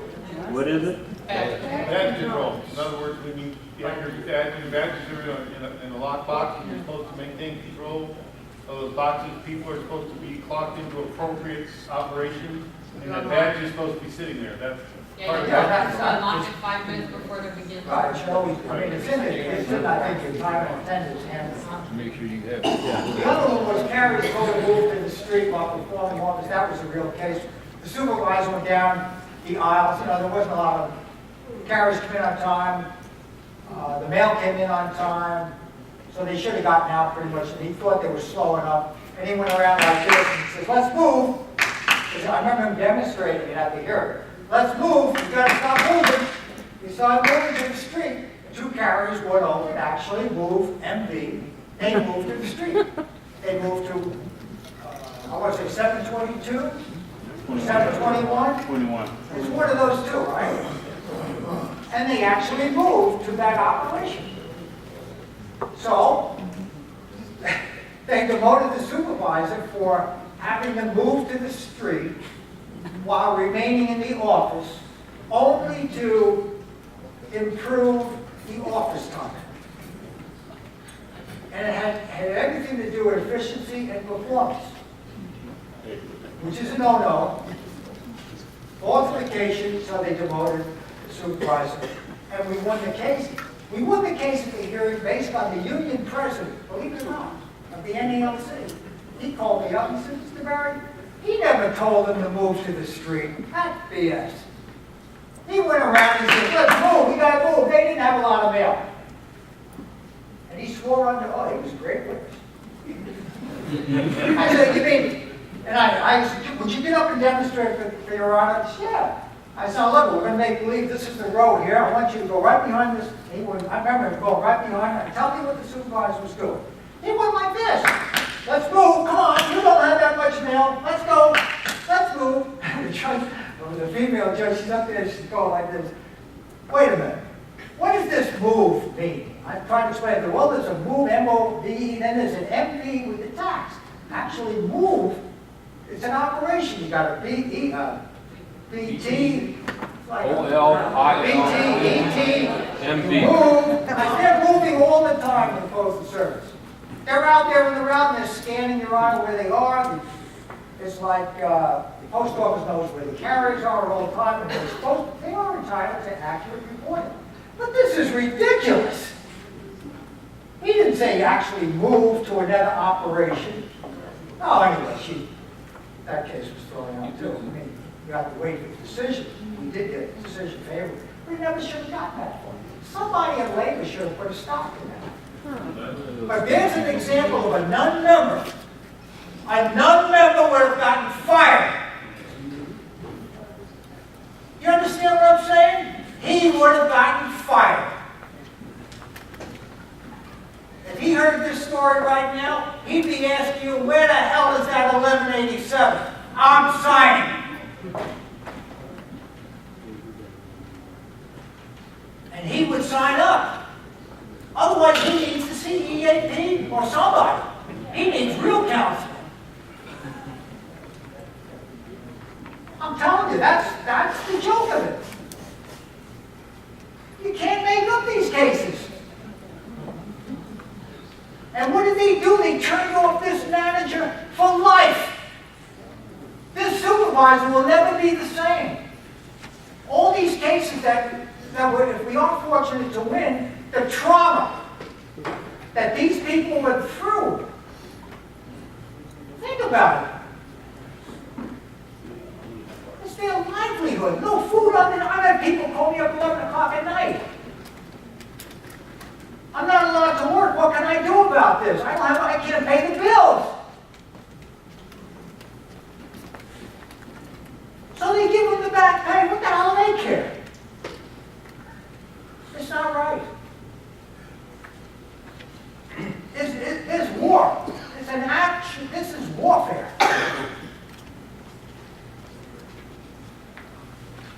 And the non-member better wise up, because they're going to be in that position. When we win cases, reasons. That means somebody got removed, not for cause. So the argument that I'll never get in trouble is bogus. The only difference is that none member will be out of work.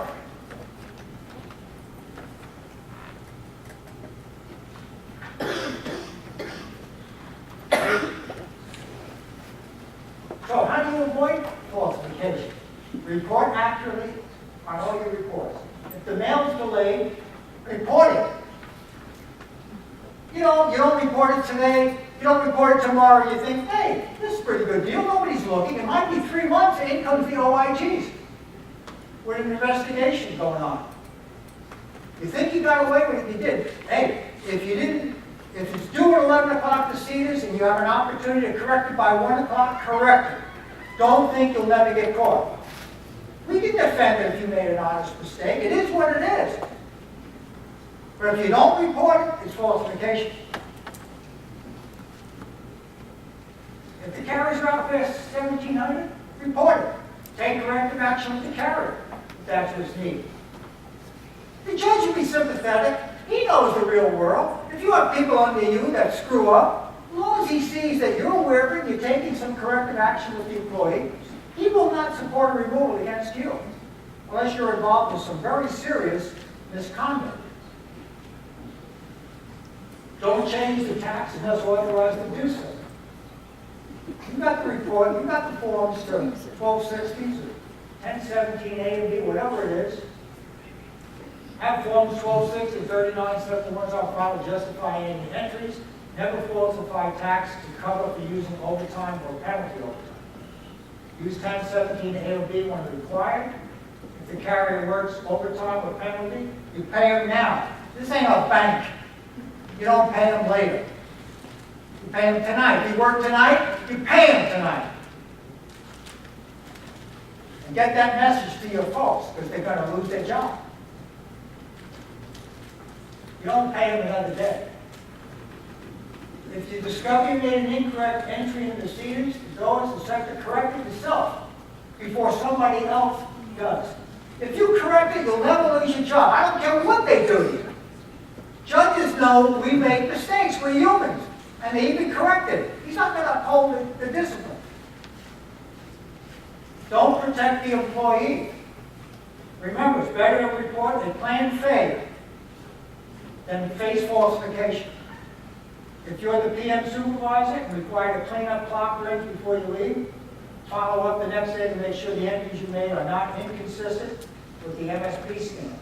If so, make sure any incorrect entries are deleted and take the corrective action with the carrier. That's how you avoid the problem. OIG orders timekeeping records. They have a task force, that's all they do. And changes without valid reasons and without proper documentation is illegal and can cause disciplinary action up to and including removal. Somebody has a question right here. Yeah, they just made a change in tax now. If you take anybody's time, like an 801 error or whatever, you got to go in and type a justification or it'll leave them an error. You actually have to put a comment in there now. Okay. In tax, yeah.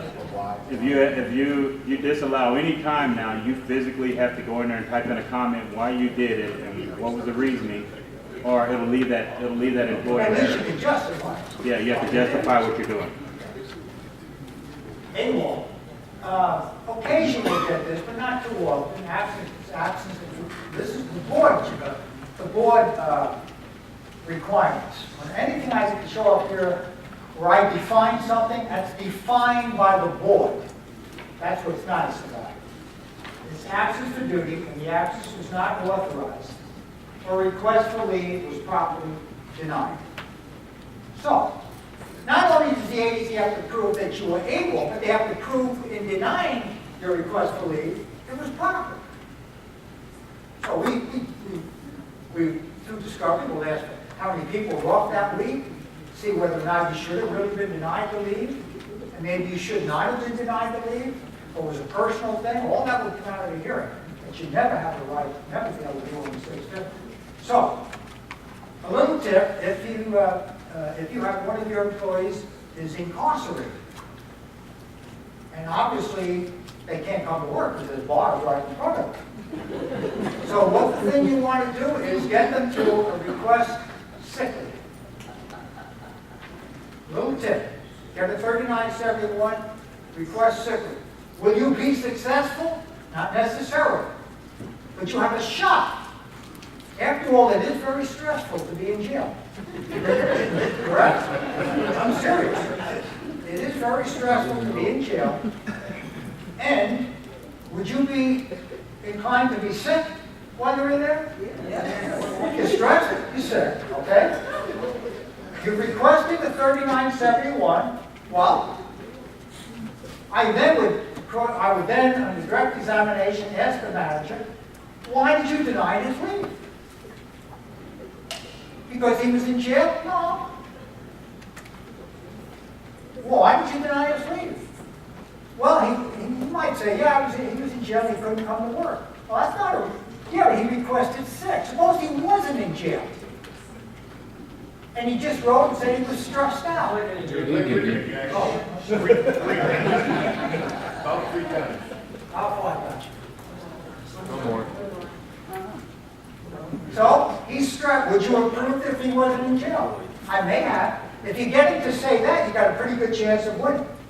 And he based the denial that he was in jail, not because it was insufficient medical. And you get a doctor's certificate that says, you know, so-and-so was in jail, I understand he was in jail. I believe that he was under tremendous stress during the time that he was in there, based on my medical opinion. Now the question becomes, why did you deny the leave? It moves the issue off the AWOL as to why did you deny the leave? Was the leave properly denied? I would then argue to the judge that, yes, his action was not approved, so they can win on that, but he requested the leave and it was not properly denied, Your Honor. It was not properly denied. Because it was based on the fact that he was in jail. That's not grounds to deny someone sick leave. But if he never hears from the person, the AWOL would be held up, Because, why? Because I don't know if he's in jail or not. He never reported. Yes. And even with that though, you know, the question that I would ask, I don't ask if they're in jail, I ask if I were to deny the leave because I needed you and you were required as a postal service to be at work, would you have been able to report to duty? Well, he said, I didn't know that I was needed. What if I was sick? I didn't know that at the time. That's what he would say. It's still a matter of choice, correct? Yeah, he wouldn't leave. What I would say to that man, the manager, I said, well, wait a minute, how about if he was just home with the flu? I'll concede you needed him that day too, didn't you? But you approved his leave. We bring him right back to the jail. And if the judge is convinced that the only reason you turned him down, we have a 75% chance of winning that case. Just a little tip. Doesn't happen too often. It was one case. I was going to say, Jack, why wouldn't, if you can get in touch with a phone, why wouldn't you want to call the ERMS and say you got emergency annual leave? Well, I think the emergency annual, you could do that, but I think sick is better. Or I know I'd be sick. if you go through the ERMS, if you're in there for 3 days, well, you're going to have a hard time. Oh, well, I'm sick of that. figuring that out. Now I'm really sick. It's also a party for a criminal act.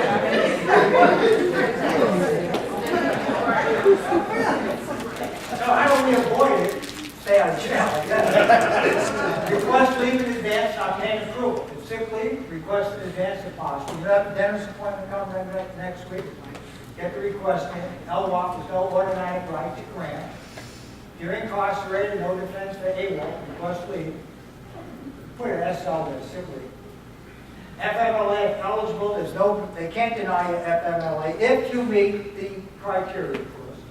Annual leave, you have a right to use, however, the agency may deny it based on the needs of the service. Advanced sick leave, the board has ruled the agency can deny if administratively acceptable, even if administratively acceptable evidence is submitted. They don't have to grant advanced sick leave. Most do.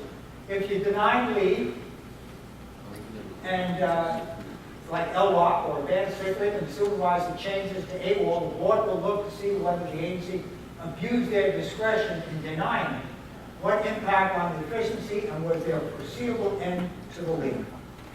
That's a legalistic thing, but that's what the board will require, as long as I know that. You don't need to know that.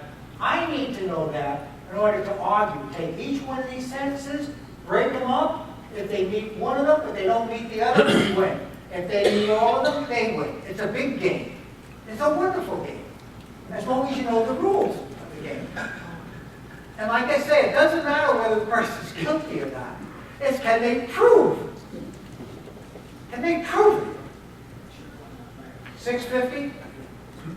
None of it. Sorry, picking on 650. So that's just the way it is. Excessive absences.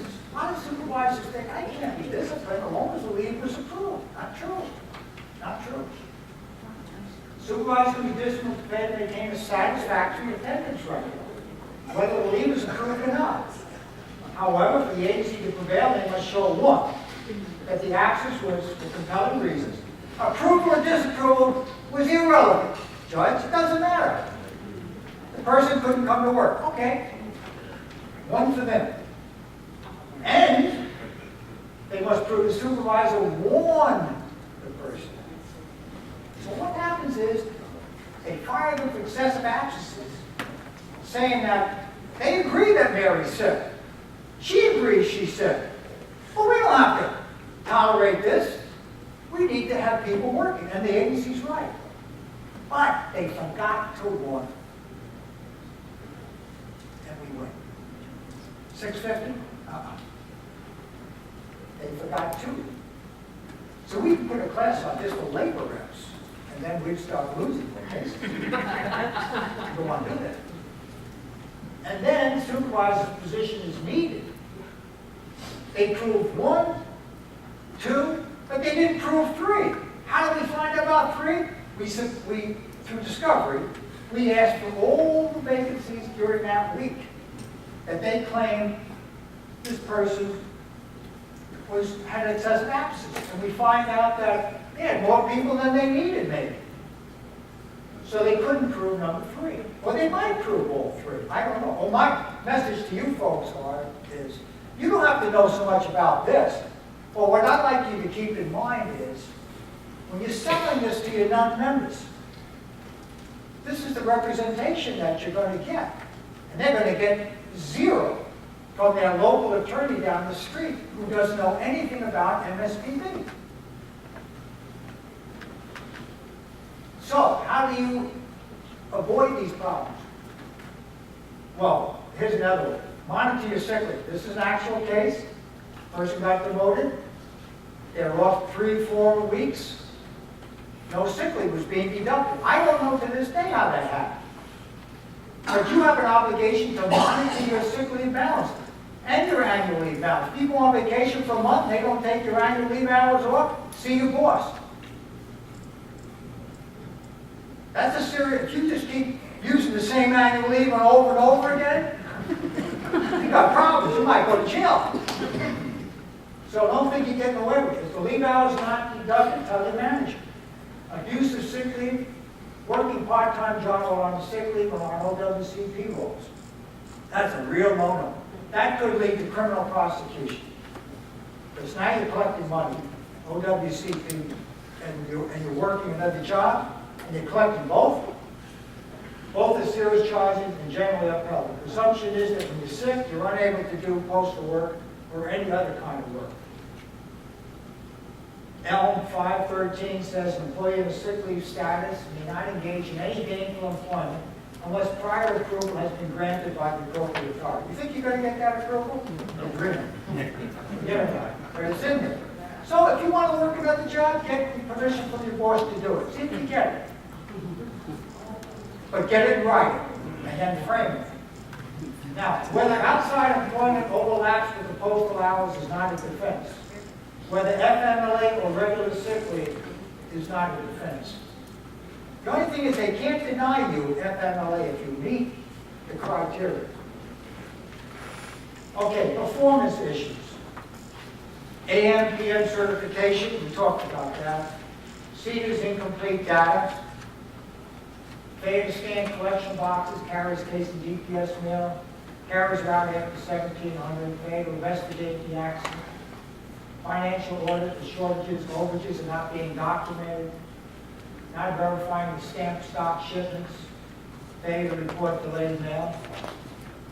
The proof required now, again, on performance, this is what the board requires. Supervisor must be aware, obviously, of what's expected.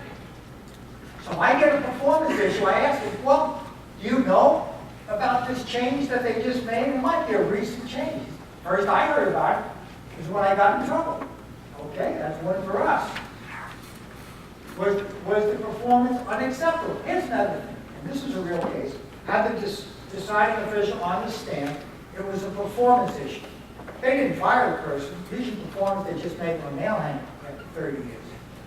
So he's now a mail handler, and I asked the deciding official, what is it about his performance? And I kind of led him into this, and I asked him, I says, well, what do you consider, what do you expect of your people? In terms of performance, I said, do you consider, is your goal outstanding? Absolutely. Our goal is everyone to have an outstanding goal. I said, well, that's a compliment. That's a compliment you on that. I said, what about this individual today? He says, the best satisfactory. Okay, satisfactory. Would you say that he was certainly satisfactory? Oh, yeah, he was satisfactory, but we can't meet our goals in the postal service. This is a very high level postal master. We can't meet our goals in the postal service with satisfactory service. I said, well, probably not. But I want to, again, just for the record, you want to know, what about this man's service? Would you say it's satisfactory? Absolutely. Case is over. He swore under oath that his service was satisfactory. The board will not uphold a performance action based on satisfactory service. Big mistake. You can't expect someone to be outstanding because you want to be outstanding.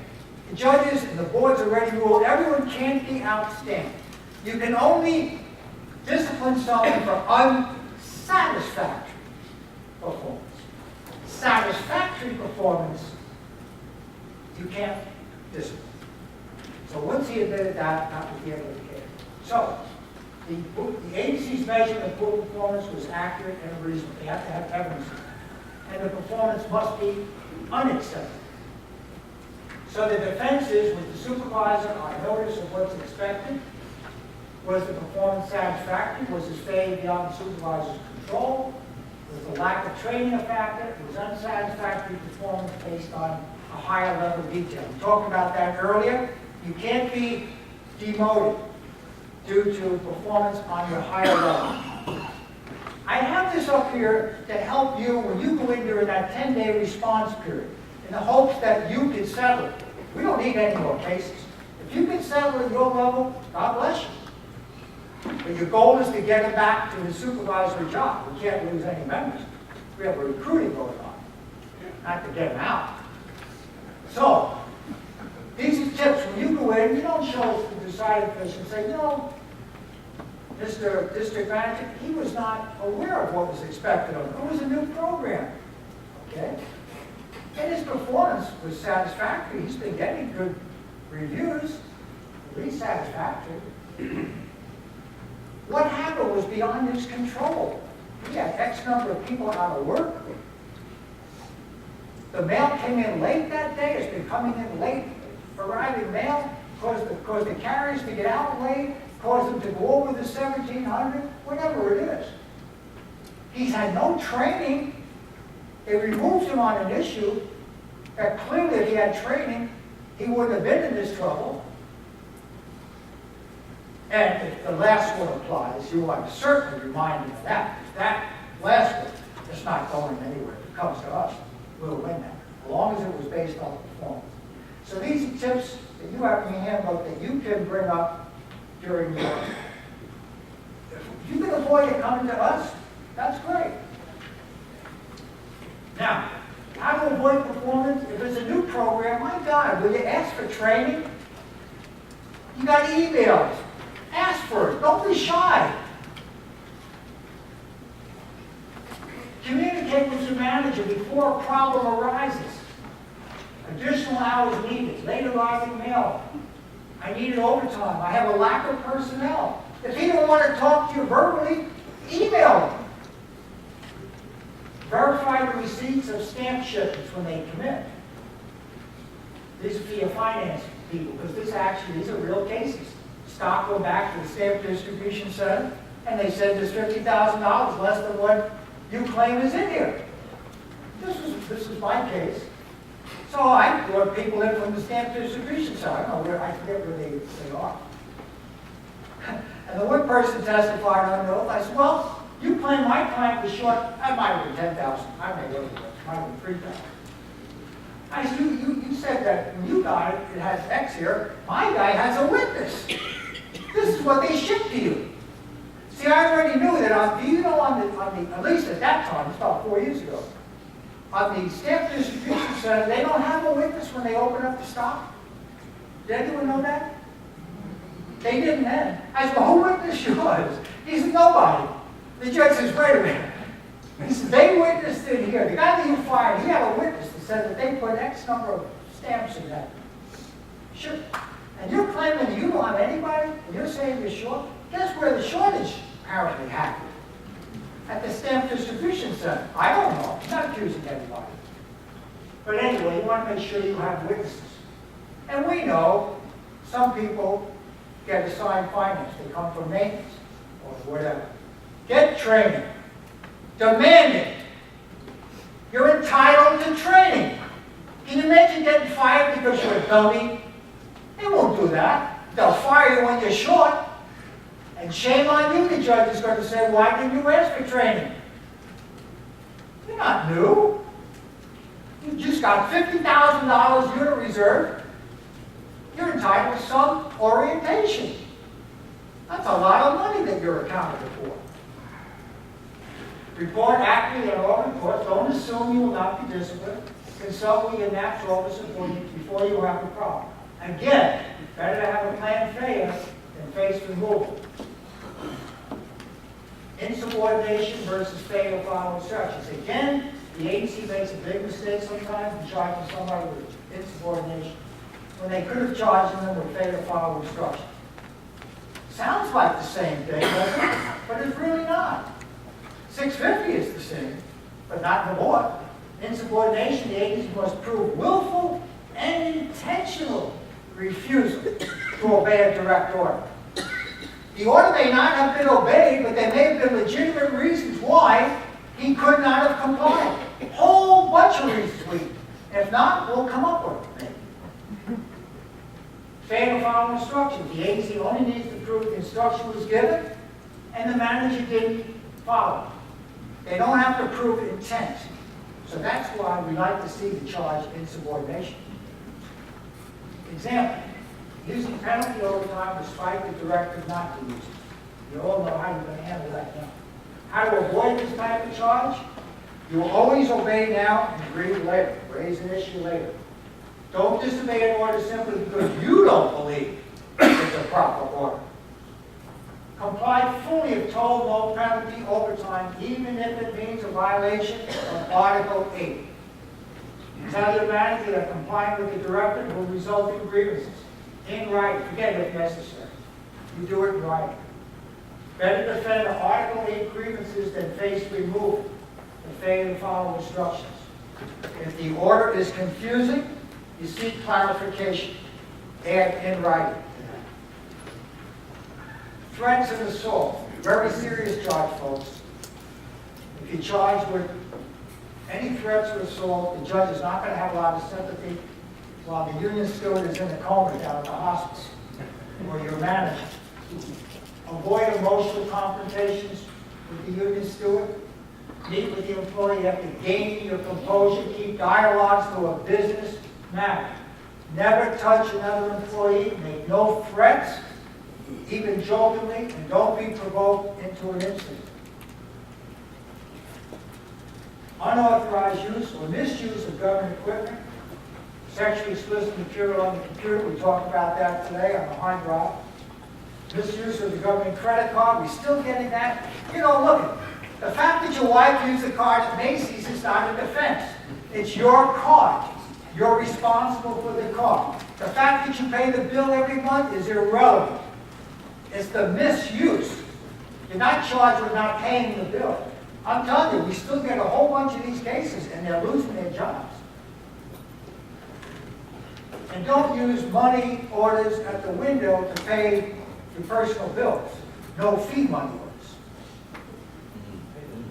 You wouldn't believe we get these, but we do. How to avoid it? How to avoid it? Use the computer for official use. Don't check personal email. Never use the computer to do sexually explicit material. Okay, I'm going to skip through these because we're running a little out of time. We talked about this, pay and compensate employees for time worked. You know what to do about that. Constructive suspensions, we talked about that today. Earlier, you know pretty much what to do about that, what they are.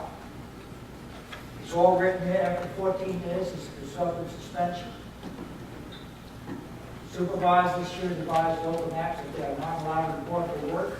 You bring that up at your local meeting.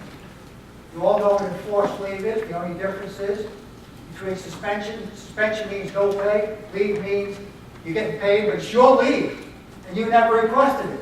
That's enforced leave. It's a violation of what we call due process, so you can't, you'll get those reversed. Local MAPS officers should notify the agency person in writing that the action is involuntary. If the agency denies your request and fails to issue an adverse action after 14 days. Don't sit home and wait for discipline. After 14, you got to get those files up. If you get it in writing, then you know you got 30 days from the effective date. But you have no effective date on these. That's what they call constructive action. Constructive demotion, supervisor coerced him to take a downgrade, told he's facing discipline unless he accepts the downgrade. That's what that means. We talked a little bit, question come up from someone, is this still in effect, or is there a moratorium on this 120 days? A moratorium on that? Right. Okay, what happened there, one guy, without going into, he was over 120 days, he got a job, became a maintenance manager, they cut a Form 50, another NAPS person complained that the person was in the job for 120 days, the post office says, oops, we screwed up, they canceled the action, demoted him back to his other position.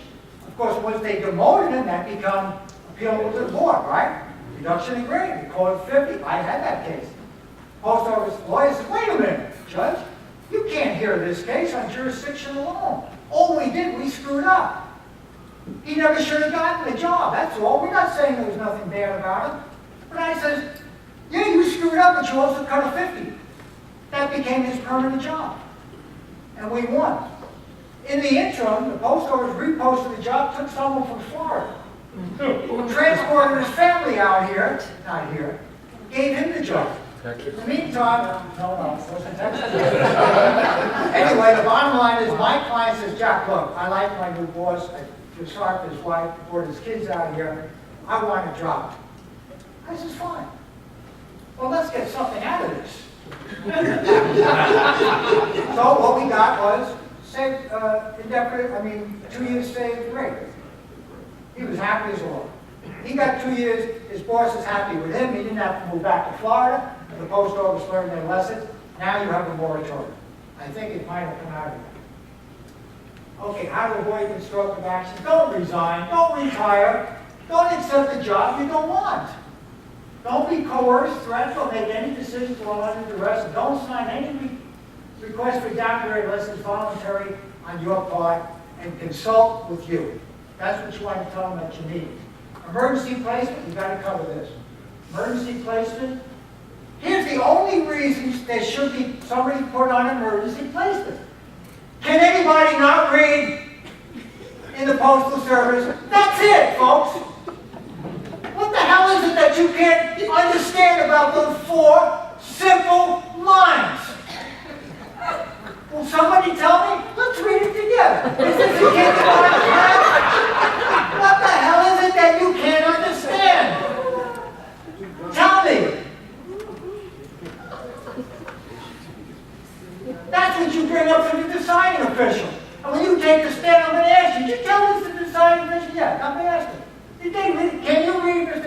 official? And you're a district manager, I assume you've been able to read by now. Can you read that?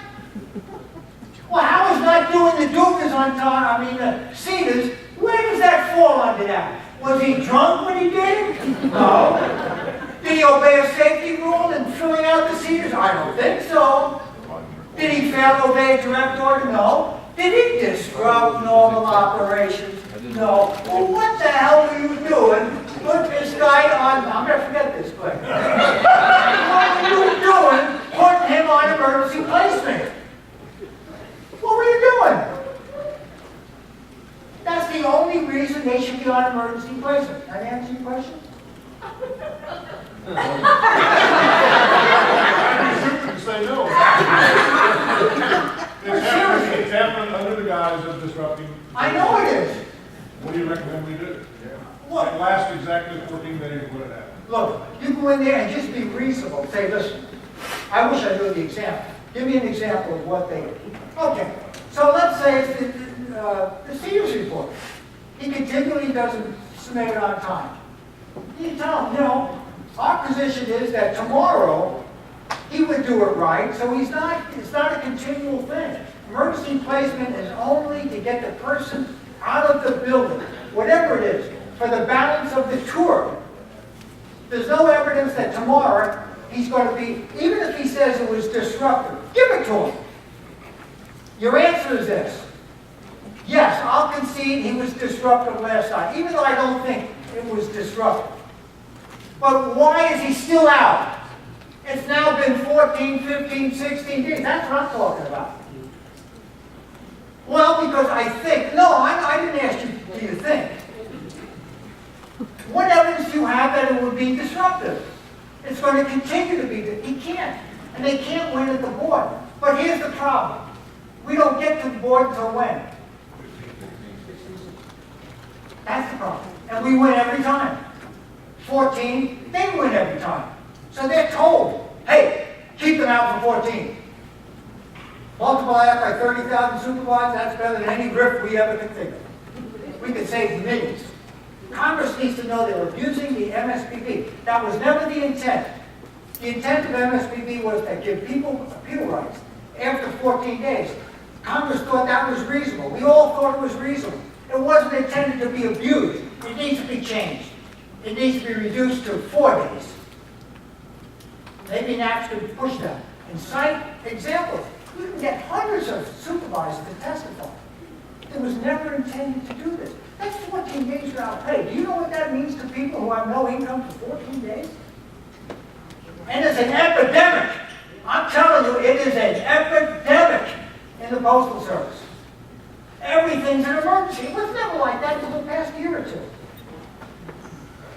Nowhere can they tell me that it fits under this. And even if they did, it was just for that one day. And that's a stretch. So that answers that question. No,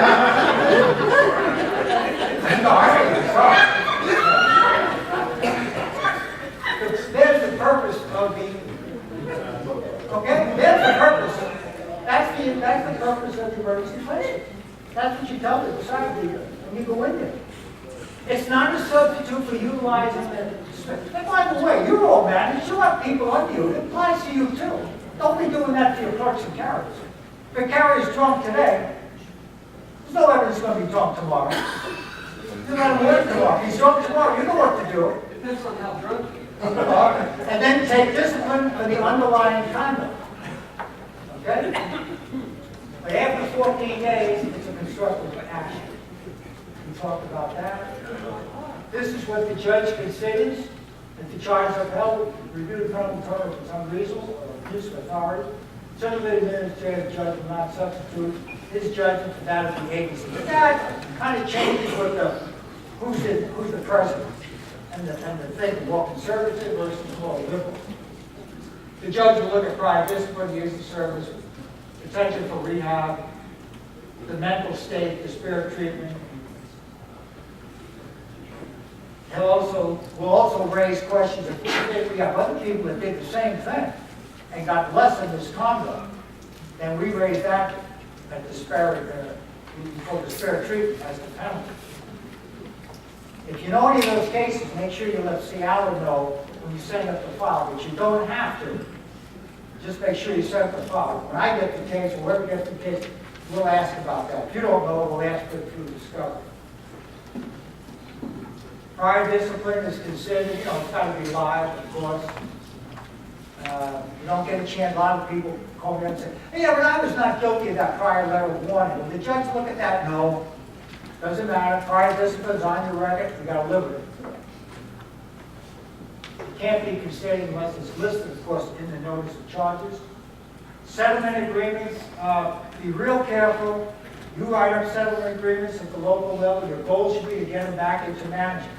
Don't waive appeal rights to the future. Never enter into it under duress or coercion. If you agree to a craft job, which I'm not recommending, but if it's real serious and this is the best you can get, avoid waiving right to return to supervision. Remember, the supervisor you're representing should be fully aware of the terms of the agreement and want to sign it. Seek guidance if you're not sure of the terms of the agreement. Agreements entered into locally are not enforced by MSPB. By that I mean you can't send them to MSPB. When we settle them locally, they actually are mailed to the judge, and it's used to enforce it in case the agency does not want to comply or they renege on the agreement that I and the postal attorney signs. But typically, last chance agreements is where the charges are very serious. Never agree that any type of discipline in the future will result in a breach of the agreement because the leaves are wide open. Never attempt to have language that requires the supervisor to be restored to some position should he or she breach the agreement. And make sure the supervisor understands the ramifications of any breach of the agreement. The main message here is when in doubt is that any language inquire through your chain of command to see if you can live it. We're not going to talk about this at all. So, you had a presentation on that. The Debt Collection Act, of course, we do represent you on that. You want to make sure that what the post office is trying to do now, they send letters threatening you. You owe money. Pay us the money. We want the money. Pay us the money. You don't have to pay a dime back unless and until you get a letter called an involuntary salary offset. That's the name of the subject letter, and even then, that file goes to Mr. Sciala. The address is in there. He sends it to a judicial officer. Administrative judge is assigned the case. You're entitled to a hearing on any debt. Any debt. So any letter you get, you owe me money, just write back and say, until such time as you give me my rights under the Debt Collection Act, I don't owe any money. And this debt is not mine. That's all you have to say. End of story. But these are just some examples of this is the checklist, which is there, which you send up to Charlie. He usually hands those personally. He must have saved millions and millions of dollars in naps on debt collection. There's his address again. They can't take any money from you at all without a notice of involuntary salary. Involuntary reassignments, we just gave you some out. If you're being involuntarily reassigned, make sure your members call me. But you're entitled to know the nature of the assignment. You're entitled to input, sufficient lead time. If the supervisor wishes, local maps rectify the nature. It's not appealable to the board. I just throw that in there because it's still a problem we get called about. Unless the involuntary reassignment results in, you all know, a downgrade, constructive action, then it would be appealable to the board. Are there any questions that I have not answered? Yes, sir. Talk about separation. Persons who can't do the job and deficiencies is called not being performed. Okay, if you get charged with failing to meet the requirements of the position, right? Physical requirements of the position. In other words, the person is sick and they can't perform the job. And we get those charges. Okay. What that means is, if we go to a hearing, the agency is going to have to prove that the person can't perform any of the job. I get a case like that, first thing I ask them is, can you work? Yeah, they just won't let me. Okay, then the chances are we'll win that. But you say, Mr. Barrett, I can't. But I want to stay with the Postal Service. I might recover someday, I may not. But I don't want to be fired. Then we go for disability retirement. We file a motion with the board. I try to convince the person, well, if you can't work, you haven't worked in 6, 7 months or a year or two, let's see if we can get you a disability retirement. As the NACS organization, there's ways that we can do it. I know some key language that the doctor can put in there to help them get a disability retirement. Then we'll get the postal attorney, which they always agree to. Even if they don't agree, the judge will agree to put the removal on hold until we get OPM's decision. The problem is, OPM is backed up, terribly backed up with retirement applications. And it takes a while, but that's how we deal with that. Look, I have to leave, I was told. Let me just leave you with this couple of things. And that is this, look. Don't practice the autocratic management style. Be a situational type manager. That means you deal with the situation. Be prepared to change your management style every day depending on the situation. If you go around hollering and screaming all the time, you become less effective with your people. Remember this, you are never going to meet the goals that they've given you. It's tough enough without the people that report to you. Okay? Those are the people that you need, the clerks and the carriers, just like management needs the first line supervisors. If you're going to meet the goals and objectives of the Postal Service, you need to make sure that you get the people that work for you on board and willing to work for you. If Frank calls up sick today and he puts you in a hole, it's too late. Tomorrow, instead of going up to Frank and hollering at him, ask him, how's your children? I understand you called up sick and your children were sick. Maybe he doesn't even have children. But that's what he reported. That's all right. You know, if he liked you. Say, I hope your family's feeling better. Maybe next time he'll think twice. You know, I don't want to put that manager in a hole. He was nice enough to come up and ask me how my family was. Hey, you're the boss. You have the authority. Remember, people fire themselves. You should never fire anybody. You just do the paperwork. When all is lost, that's when you have to let somebody go. But you should feel comfortable that it was the person that caused you to remove them. You couldn't change their behavior. You tried, but it just didn't work.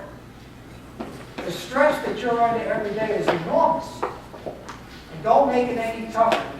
Get on board the people under you, regardless how you're being treated. Treat your people with dignity and respect. And discipline the action. Don't discipline the personality. Thank you all for your attention. I really appreciate it.